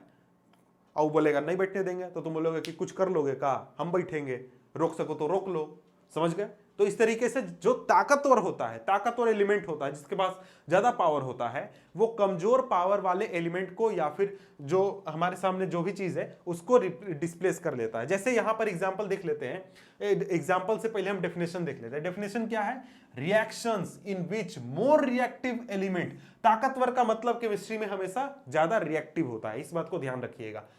मोर रिएक्टिव एलिमेंट डिस्प्लेसेस और removes another element from its compound are called displacement reaction. यानी वैसा रिएक्शन जिसमें कि ज्यादा रिएक्टिव एलिमेंट कमजोर यानी कि कम रिएक्टिव एलिमेंट को डिस्प्लेस कर देता है, वैसा रिएक्शन हमारा होता है डिस्प्लेसमेंट रिएक्शन। अब यहां पर कुछ एग्जांपल हैं, इन एग्जांपल को हम देख लेते हैं। सबसे पहले है हमारे पास है Fe यानी कि आयरन। इसको हम क्या करते हैं, कॉपर सल्फेट के सॉल्यूशन में डालते हैं, तो आयरन ज्यादा रिएक्टिव है, तो ये क्या करेगा, कॉपर सल्फेट में से कॉपर को गायब कर देगा, कॉपर को बाहर निकाल देगा और खुद से वहां जाकर बैठ जाएगा और कॉपर आयरन सल्फेट बना देगा और Cu बना देगा, यानी कि कॉपर को बाहर निकाल देगा। अब देखिए यहां पर अगर हम देखें तो यहां पर इसी रिएक्शन को आपको दिखाया गया है। यहां पर आपको आपके बुक में दिखाया गया, क्या किया जा रहा है, यहां पर आयरन नेल लीजिए, यानी कि जो आयरन की कांटियां होती हैं उसको लीजिए, उसको कॉपर सल्फेट के सॉल्यूशन में इस तरीके से डालिए, तो कुछ देर के बाद आप देखिएगा तो क्या होगा कि जो आयरन नेल है वो आपका ब्राउन कलर का हो जाएगा और जो हमारा एक तरीके से जो सॉल्यूशन था वो भी एक तरीके से कलर चेंज कर लेगा। तो इस तरीके से ये पूरा रिएक्शन कंप्लीट होता है। ये एक तरीके से एग्जांपल आपको दिखाया गया है। इसके बाद है देखिए यहां पर नेक्स्ट एग्जांपल कि यहां पर जिंक Zn को कॉपर सल्फेट सॉल्यूशन में डाला गया, तो यहां पर इसने भी कॉपर सल्फेट में से कॉपर को डिस्प्लेस कर दिया, हटा दिया, बाहर निकाल दिया और जिंक ने कॉपर की जगह ले ली और जिंक सल्फेट सॉल्यूशन बन गया और इसके बाद हमारे पास Cu अलग बाहर निकल गया। इसके बाद लेड यानी कि Pb, इसको हम कॉपर क्लोराइड के सॉल्यूशन में जब डालते हैं तो यहां पर लेड क्लोराइड बन जाता है और कॉपर अलग बाहर निकल जाता है। यार कॉपर का कोई वैल्यू नहीं है, जो आ रहा है लात मार के निकाल के चल जा रहा है, समझ गए। यानी कि ये जो है कॉपर ये कम रिएक्टिव है इनके कंपेरिजन में, समझ गए। इसके बाद अगर हम आगे बढ़े तो आगे यहां पर आ गया डबल डिस्प्लेसमेंट रिएक्शन। अब डबल डिस्प्लेसमेंट रिएक्शन को हम देख लेते हैं। डबल डिस्प्लेसमेंट रिएक्शन में क्या होता है, डिस्प्लेसमेंट में क्या देखा था हमने, डिस्प्लेसमेंट में था कि एक ताकतवर यानी कि ज्यादा रिएक्टिव एलिमेंट जो है एक कम रिएक्टिव एलिमेंट को डिस्प्लेस कर देता है, हटा देता है और उसको बाहर निकाल देता है। लेकिन डबल डिस्प्लेसमेंट में इसके थोड़ा सा अलग होता है। यहां पर क्या होता है, यहां पर एक तरीके से होता है ना कि भाई देखो हम अपनी सीट पर बैठे हैं, मेरे बगल वाला अपनी सीट पर बैठा हुआ है। जैसे बसेस में या फिर एरोप्लेन में या फिर ट्रेन में होता है कि कोई आदमी खिड़की पर बैठा हुआ है, आप उसके बगल में बैठे हैं, आपको मन किया कि मैं खिड़की पर बैठूं, बोला कि भैया थोड़ा सा हट जाइए ना, मैं खिड़की पर बैठना चाहता हूं, तो आपको वो क्या करेगा, खुद वहां से हट जाएगा और आपको वहां खिड़की पर बैठा देगा और आपके सीट पर आकर वो आदमी बैठ जाएगा। बिल्कुल यही चीज यहां पर भी हो रहा है। यहां पर क्या होता है कि एक दूसरे में इन लोग इंटरचेंज कर लेता है, पोजीशन को इंटरचेंज कर लेता है। जनरल फॉर्मूला क्या है इसका, formula AB plus CD equal to AD plus CB, यानी कि A C का पोजीशन ले लेगा और C A का पोजीशन। इसमें हमको लगता है कि आप कंफ्यूज हो रहे होंगे, इसलिए इसको छोड़ते हैं, सीधे हम एग्जांपल देखते हैं। एग्जांपल से यह चीज आपको क्लियर हो जाएगा। एग्जांपल में यहां पर देख सकते हैं, यहां पर NaSO4 है यानी कि सोडियम सल्फेट है और यहां पर क्या है, बेरियम क्लोराइड है। ये दोनों लिक्विड फॉर्म में है यानी एक्वस फॉर्म में है। इसको क्या किया गया, इसको आपस में मिक्स कर दिया गया, दोनों को एक ही जार में या फिर बोतल में, जैसे भी डाले, एक में मिक्स कर दिया गया। और फिर जब रिएक्शन कंप्लीट हुआ तो क्या हुआ, यहां पर बेरियम सल्फेट बन गया और सोडियम क्लोराइड बन गया। यानी कि बेरियम ने सोडियम की जगह ले ली और सोडियम ने बेरियम की जगह ले ली। ये इन दोनों ने अपने जगह को इंटरचेंज कर लिया कि भाई तुम मेरे सीट पर, हम तुम्हारे सीट पर। इस तरीके से ये पूरा रिएक्शन कंप्लीट हो गया। और यही होता है हमारा डबल डिस्प्लेसमेंट रिएक्शन, कि एक एलिमेंट दूसरे एलिमेंट का जगह ले लेता है और दूसरा एलिमेंट पहले वाले का जगह ले लेता है। तो ये हमारा हो जाता है कौन सा, डबल डिस्प्लेसमेंट रिएक्शन। अब देखिए डबल डिस्प्लेसमेंट में और भी कुछ इंपॉर्टेंट डबल डिस्प्लेसमेंट रिएक्शन है, इसको भी आप ध्यान रखिएगा। NaOH plus H2SO4 Na2SO4 plus H2O, ये रिएक्शन है। इसके बाद आगे देखें तो NaCl plus AgNO3 AgCl plus NaNO3, ये भी आपका रिएक्शन इंपॉर्टेंट है। BaCl2 plus H2SO4 BaSO4 plus HCl, और इसके बाद लास्ट है BaCl2 KSO4 BaCl2 KCl2। अब देखिए यहां पर ये सारे रिएक्शन, इनको मैं ज्यादा डिटेल में नहीं कर रहा हूं, ज्यादा डिटेल में एक्सप्लेन नहीं कर रहा हूं। आप चाहें तो इनको पढ़ लीजिए, याद कर लीजिए, आपको एग्जाम में काम ही आएगा, आपको लॉस वगैरह कुछ होने वाला इससे नहीं है, इसको पढ़ लेने से। इसके बाद आता है ऑक्सीडेशन एंड रिडक्शन रिएक्शन। ये एक तरीके से इनको एक में यहां पर पढ़ाया जा रहा है। ये दोनों अलग रिएक्शन भी हैं और साथ में सेम रिएक्शन भी है। इन दोनों को थोड़ा सा देख लेते हैं। इसमें क्या होता है, ऑक्सीडेशन जो रिएक्शन है और रिडक्शन है, इन दोनों को पहले हम अलग अलग देखेंगे, फिर एक साथ देखेंगे। Oxidation reaction, reaction in which a substance gains oxygen और loses hydrogen is called oxidation reaction. यानी कि वैसा रिएक्शन जिस रिएक्शन में कोई भी सब्सटेंस या तो ऑक्सीजन प्राप्त करता है या फिर हाइड्रोजन को लूज करता है, तो क्या होता है, हमारा ऑक्सीडेशन रिएक्शन होता है। जैसे एग्जाम्पल, यहां पर एग्जाम्पल है 2Cu प्लस O2, इसमें हमने हीट दिया तो 2CuO हो गया। यहां पर क्या हुआ, यहां पर कॉपर को प्राप्त हुआ ऑक्सीजन, यानी कॉपर के साथ ऑक्सीजन जुड़ गया। समझ गए, ये हमारा हो गया क्या, ऑक्सीडेशन रिएक्शन। अब इसके साथ ही रिडक्शन को देख लेते हैं। रिडक्शन में क्या होता है, reaction in which a substance gains hydrogen और loses oxygen is called reduction. यानी वैसा रिएक्शन जिसमें कि कोई सब्सटेंस हाइड्रोजन प्राप्त करता है या फिर ऑक्सीजन लूज करता है, वो ऐसा रिएक्शन रिडक्शन रिएक्शन होता है। यहां पर हमारे सामने रिएक्शन है CuO प्लस H2। इसको जब हम हीट करेंगे तो क्या बनेगा, Cu प्लस H2O। ये हमारा एक तरीके से प्रोडक्ट बनेगा और ये हमारे सामने रिएक्टेंट है। यहां पर हो क्या रहा है, यहां पर हम कैसे कह सकते हैं कि यहां पर रिडक्शन रिएक्शन हो रहा है। तो यहां पर हम देख रहे हैं कि जो CuO है इसमें ऑक्सीजन जुड़ा हुआ है और इसने क्या किया, ऑक्सीजन को लूज कर दिया, इसके पास से ऑक्सीजन छिन गया। तो यहां पर क्या हुआ, यहां पर हमारा एक तरीके से रिडक्शन रिएक्शन हुआ। लेकिन देखिए मुझे लगता है कि अगर आपको इससे समझ में नहीं आया है तो एक और बार हम ट्राई करते हैं, दूसरे तरीके से थोड़ा शॉर्ट मेथड से आपको समझाने की कोशिश करते हैं। अगर आपको समझ में आ गया तो अच्छी बात है। देखिए यहां पर ऑक्सीडेशन और रिडक्शन जो है वो तीन आधार पर हम कर सकते हैं या फिर समझा सकते हैं, समझ सकते हैं। पहला तो ऑक्सीजन के आधार पर, दूसरा हाइड्रोजन, और तीसरा है हमारा इलेक्ट्रॉन के आधार पर, यानी कि इलेक्ट्रॉन लूज कर रहा है या फिर गेन कर रहा है, इस आधार पर। देखिए तीन आधार पर हमारा ऑक्सीडेशन रिएक्शन या फिर रिडक्शन रिएक्शन डिफाइन होता है। पहला, ऑक्सीजन प्राप्त कर रहा है या फिर लूज कर रहा है। दूसरा, हाइड्रोजन प्राप्त कर रहा है या फिर लूज कर रहा है। और तीसरा, इलेक्ट्रॉन प्राप्त कर रहा है या फिर लूज कर रहा है। इसको समझ लेते हैं। तो सबसे पहले हम देखते हैं ऑक्सीजन ट्रांसफर के आधार पर कि ऑक्सीजन पा रहा है या फिर लूज कर रहा है, यानी गेन कर रहा है या फिर लूज कर रहा है। देखिए ऑक्सीडेशन कब होगा ऑक्सीजन के आधार पर, जब ऑक्सीजन कोई गेन करेगा, ऑक्सीजन किसी को मिलेगा तो क्या होगा, ऑक्सीडेशन होगा। रिडक्शन कब होगा, जब ऑक्सीजन लूज करेगा, ऑक्सीजन छोड़ देगा, मेरा मतलब है ऑक्सीजन छोड़ देगा तो क्या होगा, रिडक्शन होगा। यहां पर देखें एग्जाम्पल क्या है, यहां पर ये एक तरीके का रिएक्शन है जिसको कि हम रेडॉक्स रिएक्शन कहते हैं। इसको मैं थोड़ा सा भी डिटेल में नीचे देखूंगा, लेकिन यहां पर ऑक्सीडेशन और रिडक्शन का एग्जांपल आप समझिए। तो यहां पर देखिए, ये हमारा रिएक्शन है, इस रिएक्शन में क्या हो रहा है, रिडक्शन भी हो रहा है, ऑक्सीडेशन भी हो रहा है। कैसे? यहां पर हमारे सामने है Fe2O3, इसमें क्या जुड़ा हुआ है, ऑक्सीजन जुड़ा हुआ है। लेकिन जब इसने CO के साथ कार्बन मोनोऑक्साइड के साथ रिएक्ट किया तो क्या हो गया, इसके साथ जो ऑक्सीजन था वो इससे अलग हो गया, छूट गया, टूट गया, अलग हो गया। समझ गए? तो क्या हुआ, रिडक्शन हुआ, क्योंकि इसने ऑक्सीजन को लूज कर दिया। जो चीज इसके पास था वो चला गया, ऑक्सीजन था, ऑक्सीजन चला गया, तो क्या हो गया, रिडक्शन हो गया। यहां पर CO है, यहां पर ऑक्सीजन नहीं है, ऑक्सीजन है लेकिन एक है, एक एटम है। समझ गए? एक एटम नहीं है, मेरा मतलब है कि यहां पर 3 एटम है, 3CO इस वजह से, लेकिन यहां पर O एक है, 3 है यहां पर ऑक्सीजन।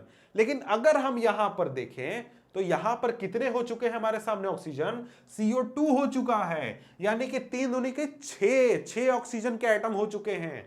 तो ऑक्सीजन बढ़ा या घटा, बढ़ा, तो क्या हुआ, ऑक्सीडेशन हुआ, यानी ऑक्सीजन इसने गेन किया। CO जो है इसने ऑक्सीजन गेन किया, तो क्या हो गया, ये हो गया ऑक्सीडेशन। रिडक्शन, ऑक्सीजन को लूज करना, ऑक्सीडेशन, ऑक्सीजन को प्राप्त करना। समझ गए?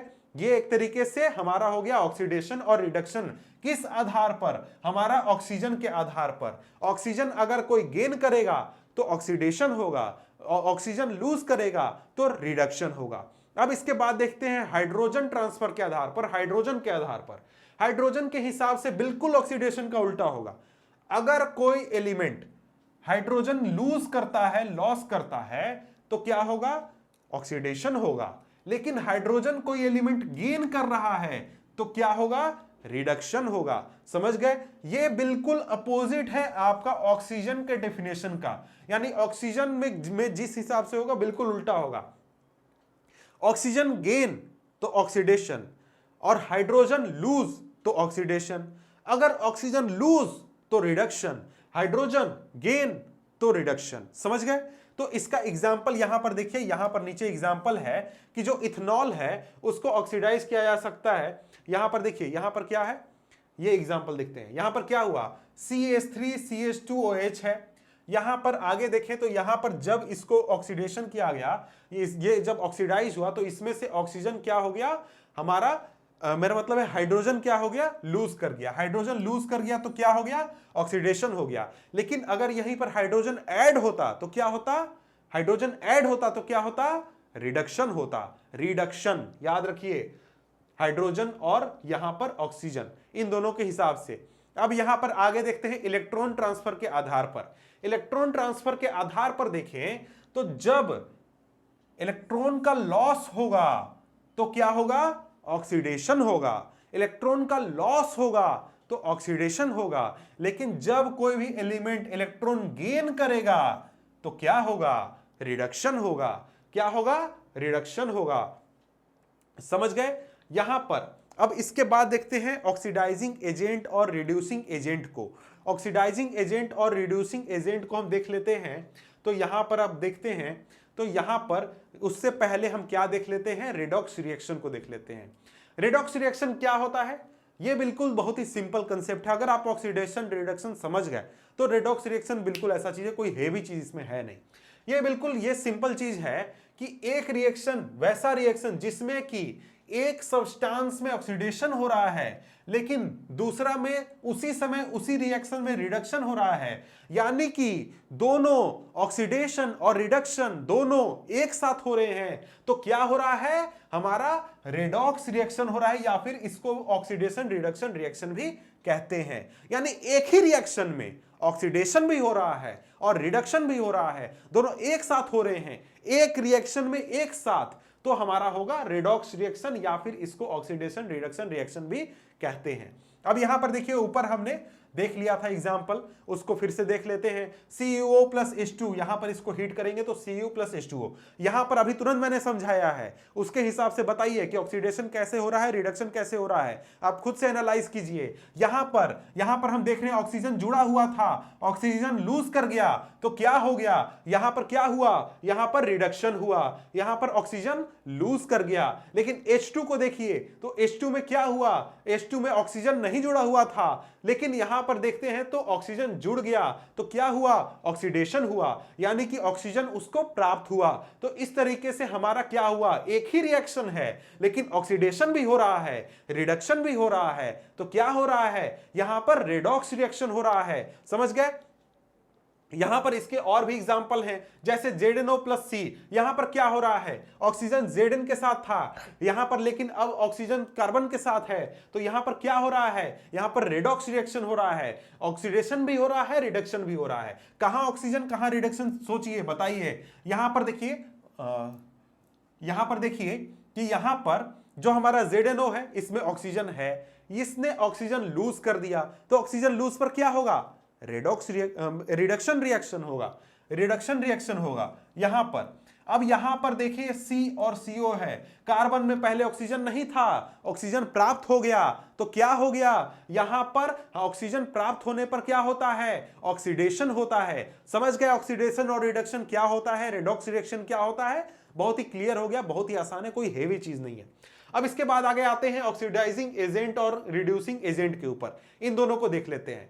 अब देखिए यहां पर सिंपल इसका डेफिनेशन है, it is the substance which gives oxygen और गेन्स हाइड्रोजन।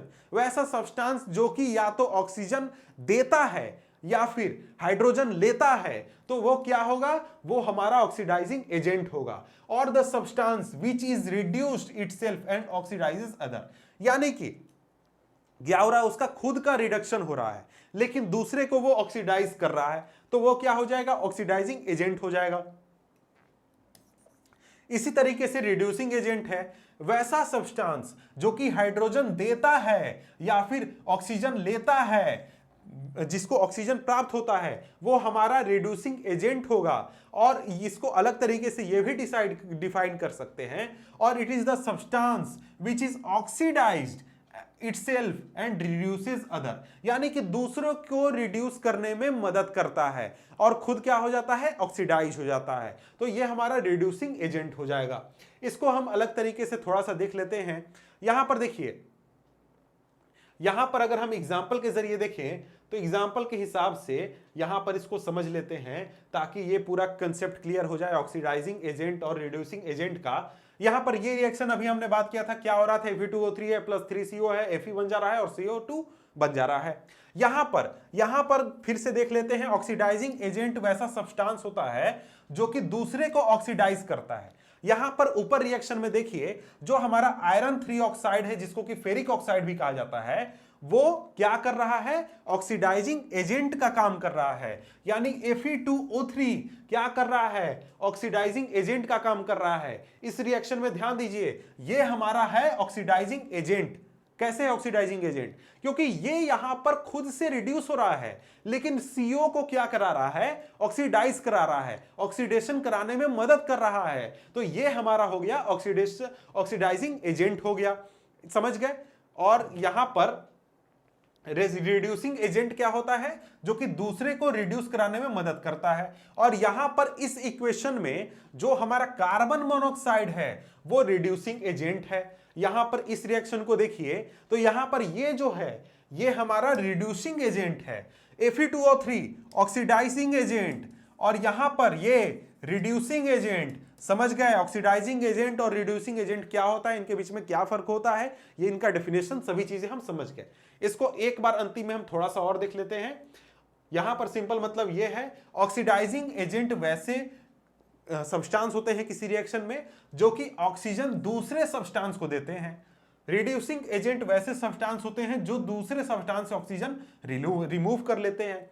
तो ये हम समझ गए ऑक्सीडाइजिंग एजेंट और रिड्यूसिंग एजेंट को। इसके बाद आगे आते हैं, यहां पर अब हम देखते हैं, चैप्टर में आगे बढ़ते हैं तो यहां पर ऑक्सीडेशन का इफेक्ट अब हम पढ़ेंगे। यानी ऑक्सीडेशन हमने समझ लिया कि ऑक्सीडेशन जो है उसका क्या इंपैक्ट पड़ता है, इसको हम थोड़ा सा देख लेते हैं। तो यहां पर सबसे पहले कोरोजन को देखते हैं, उसके बाद हम रेंसिडिटी को देखेंगे, इन दोनों के प्रिवेंशन को देखेंगे और भी चीजों को हम देखेंगे। तो यहां पर अगर आप ध्यान दीजिए तो यहां पर है कि जब कोई metal, when a metal reacts with oxygen, vapour, acid, gas present in atmosphere. Atmosphere में बहुत सारी चीजें हैं, गैस भी है, हमारा वेपर भी है, एसिड भी है, बहुत सारी चीजें हैं। तो किसी भी चीज के साथ रिएक्ट करता है और खुद को ट्रांसफॉर्म कर लेता है more chemically stable form such as oxide, hydroxide, sulphide, this process is called corrosion. Corrosion क्या है? कोरोजन बहुत ही सिंपल प्रोसेस है कि देखिए कोई भी मेटल है जब वो हमारे एटमॉस्फेयर में प्रेजेंट गैस, वेपर या फिर हमारा ऑक्साइड, ऑक्सीजन किसी चीज के साथ रिएक्ट करता है और केमिकली स्टेबल फॉर्म बनाता है, जैसे कि खुद का ऑक्साइड बना, जैसे फेरस ऑक्साइड बना देता है या फिर किसी भी मेटल का हाइड्रोक्साइड, सल्फाइड बना देता है जो कि स्टेबल है, जिसमें कि रिएक्शन उतना ज्यादा हो नहीं सकता है, तो क्या होगा? ये प्रोसेस हमारा कोरोजन है। ये कोरोजन का सिंपल डेफिनेशन है।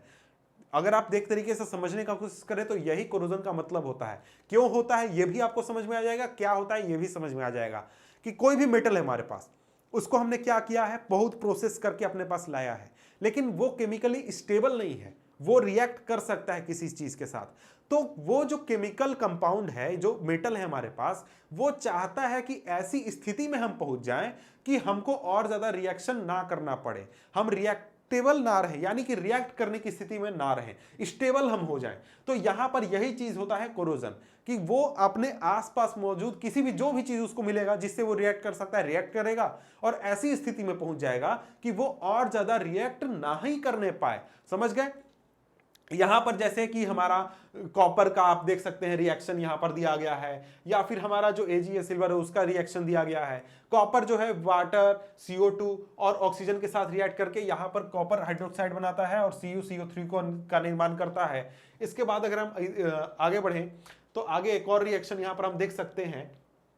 आगे एक और रिएक्शन है कि यहां पर Ag जो यानी कि सिल्वर है, ये H2S, O2 और Ag2S और 2H2O का निर्माण करता है। ये सारे रिएक्शन से इनको आप ध्यान में रखिए, आपसे एग्जामिनेशन में पूछा जाएगा तो आप आसानी से इसको आंसर कर नहीं पाएंगे। यहां पर आप रस्टिंग का एग्जांपल भी देख सकते हैं। तो यहां पर देखें कि जो कॉपर है वो जब यहां पर रस्ट करता है, रस्ट नहीं सही होगा, कोरोड करता है, तो ऐसा इस तरीके का कलर आपका फॉर्मेशन करता है। यहाँ पर आयरन को तो आपने रस्ट करते हुए देखा ही है कि आयरन नेल्स होते हैं या फिर आयरन का कोई भी प्रोडक्ट है, वो जब रिएक्ट करता है एक तरीके से कोरोड करता है तो वो इस तरीके से लाल रंग का फॉर्मेशन कर देता है। यहाँ पर इसके आगे बढ़े तो यहाँ पर आगे अब हम थोड़ा सा रस्टिंग को देख लेते हैं। रस्टिंग आपका कोरोजन का ही हिस्सा है, लेकिन इसको हम अलग से पढ़ रहे हैं क्योंकि ये आयरन के लिए स्पेसिफिक है। जब आयरन रिएक्ट करता है ऑक्सीजन और मॉइस्चर के साथ और लाल रंग के सब्सटेंस का निर्माण करता है जिसको कि रस्ट कहा जाता है, इस प्रोसेस को हम रस्टिंग कहते हैं। इसका फॉर्मूला है 4Fe + 3O2 + 2H2O = 2Fe2O3.H2O। ये हमारा रस्ट होता है। यहां पर हमारा क्या बनेगा? ऑक्साइड बन रहा है। इसके बाद अब हम देखते हैं कि कोरोजन को कैसे हम प्रिवेंट कर सकते हैं। यहां पर कोरोजन को प्रिवेंट करने के लिए हमें क्या करना होगा? यहां पर कई तरीके हैं। सबसे पहला तरीका क्या है? सबसे पहला तरीका है गैल्वेनाइजेशन। हम गैल्वेनाइजेशन कर सकते हैं। गैल्वेनाइजेशन क्या होता है? Galvanisation is the process of mounting a thin layer of zinc by electrical coating on the surface of metal. यानी कि हम किसी भी मेटल के सरफेस पर क्या कर देते हैं? जिंक का एक पतला सा लेयर चढ़ा देते हैं ताकि वो और भी ज्यादा रिएक्ट ना करे। इसके बाद अगर हम आगे देखें तो दूसरा तरीका है by painting the metal surface, यानी कि जो मेटल है उसका सरफेस को हम पेंट कर, जैसे आप कार को देखते हैं पेंट किया जाता है, या फिर आपके घर में गेट, ग्रिल कुछ भी लोहा का होगा उसको क्या कर दिया जाता है? पेंट कर दिया जाता है ताकि वो रस्ट ना करे, ताकि वो रिएक्ट ना करे और रस्ट का निर्माण ना करे। इसके बाद हम क्या करते हैं? ऑयल या फिर ग्रीस का इस्तेमाल करते हैं, मेटल सरफेस के ऊपर तेल लगा देते हैं, ग्रीस का इस्तेमाल करते हैं ताकि रस्टिंग ना हो। इसके बाद अगर हम आगे बढ़ें तो आगे हमारे पास है रेंसिडिटी। रेंसिडिटी को थोड़ा सा हम पढ़ लेते हैं कि रेंसिडिटी क्या है। तो रेंसिडिटी सिंपली है कि आपके आसपास जो भी हमारे आसपास फूड आइटम्स हैं जिसमें कि फैट्स या फिर ऑयल्स प्रेजेंट हैं, वो जब हमारे एटमॉस्फेयर में प्रेजेंट एलिमेंट्स के साथ रिएक्ट करते हैं तो उन फूड्स का टेस्ट या फिर स्मेल जो है एक तरीके से खराब हो जाता है और वो हमारे खाने पीने के लायक नहीं होते हैं। इसका रीजन क्या है? इसका रीजन है कि ऑक्सीडेशन। ऑक्सीडेशन की वजह से ऐसा होता है और हमारा ये जो प्रोसेस है फूड आइटम्स के खराब होने का, वो क्या हो जाता है? हमारा एक तरीके से कहलाता है रेंसिडिटी। क्या है? रेंसिडिटी। तो आप सभी अपने घर में देखते होंगे कि आपके घर में जो फूड आइटम्स हैं उस पर इस तरीके से घुन लग जाता है या फिर एक तरीके से और भी तरीके की चीज़ें हो जाती हैं कि आपका फूड आइटम खराब हो जाता है, खाने लायक नहीं रह जाता। तो ये एक तरीके से क्या है, रेंसिडिटी है। अब देखिए यहाँ पर आगे देखते हैं कि रेंसिडिटी को कैसे प्रिवेंट किया जाता है। हम क्या करते हैं, एंटीऑक्सीडेंट का इस्तेमाल करते हैं फैट और ऑयली फूड में, ताकि वो एक तरीके से हमारा रेंसिडिटी ना हो, फूड खराब ना हो। हम फूड को एयर टाइट कंटेनर में रखते हैं ताकि वो हमारे आसपास मौजूद जो ऑक्सीजन मौजूद है उसके साथ रिएक्ट ना करे और हमारा फूड खराब ना हो। और इसके साथ ही हम रेफ्रिजरेटर में भी फूड आइटम्स को रखते हैं ताकि हम अपने फूड्स को सेव कर सकें। तो ये आपसे पूछा जाए अगर रेंसिडिटी को कैसे प्रिवेंट किया जाए तो आप इसको लिख सकते हैं। तो यहां पर ये जो हमारा चैप्टर है ये खत्म होता है। देखिए इस चैप्टर पर आगे हम क्या करेंगे, आगे हम इंपॉर्टेंट क्वेश्चन डिस्कस करेंगे। इस चैप्टर के जितने भी एनसीईआरटी इन-टेक्स्ट क्वेश्चन हैं उन सभी को डिस्कस करेंगे। तो आप हमारे चैनल को सब्सक्राइब कर दीजिए, वीडियो को लाइक कर दीजिए, शेयर कर दीजिए ताकि और लोग भी पढ़ सकें और साथ में इस चैप्टर को हम कंप्लीट कर लें। और आप इसको अगर एक बार में नहीं समझ में आ रहा है तो 2 बार 3 बार पढ़िए ताकि ये पूरा कंसेप्ट जो है आपका क्लियर हो जाए। तो तब तक के लिए गुड बाय, मिलते हैं आपसे हम नेक्स्ट चैप्टर में, तब तक के लिए बाय।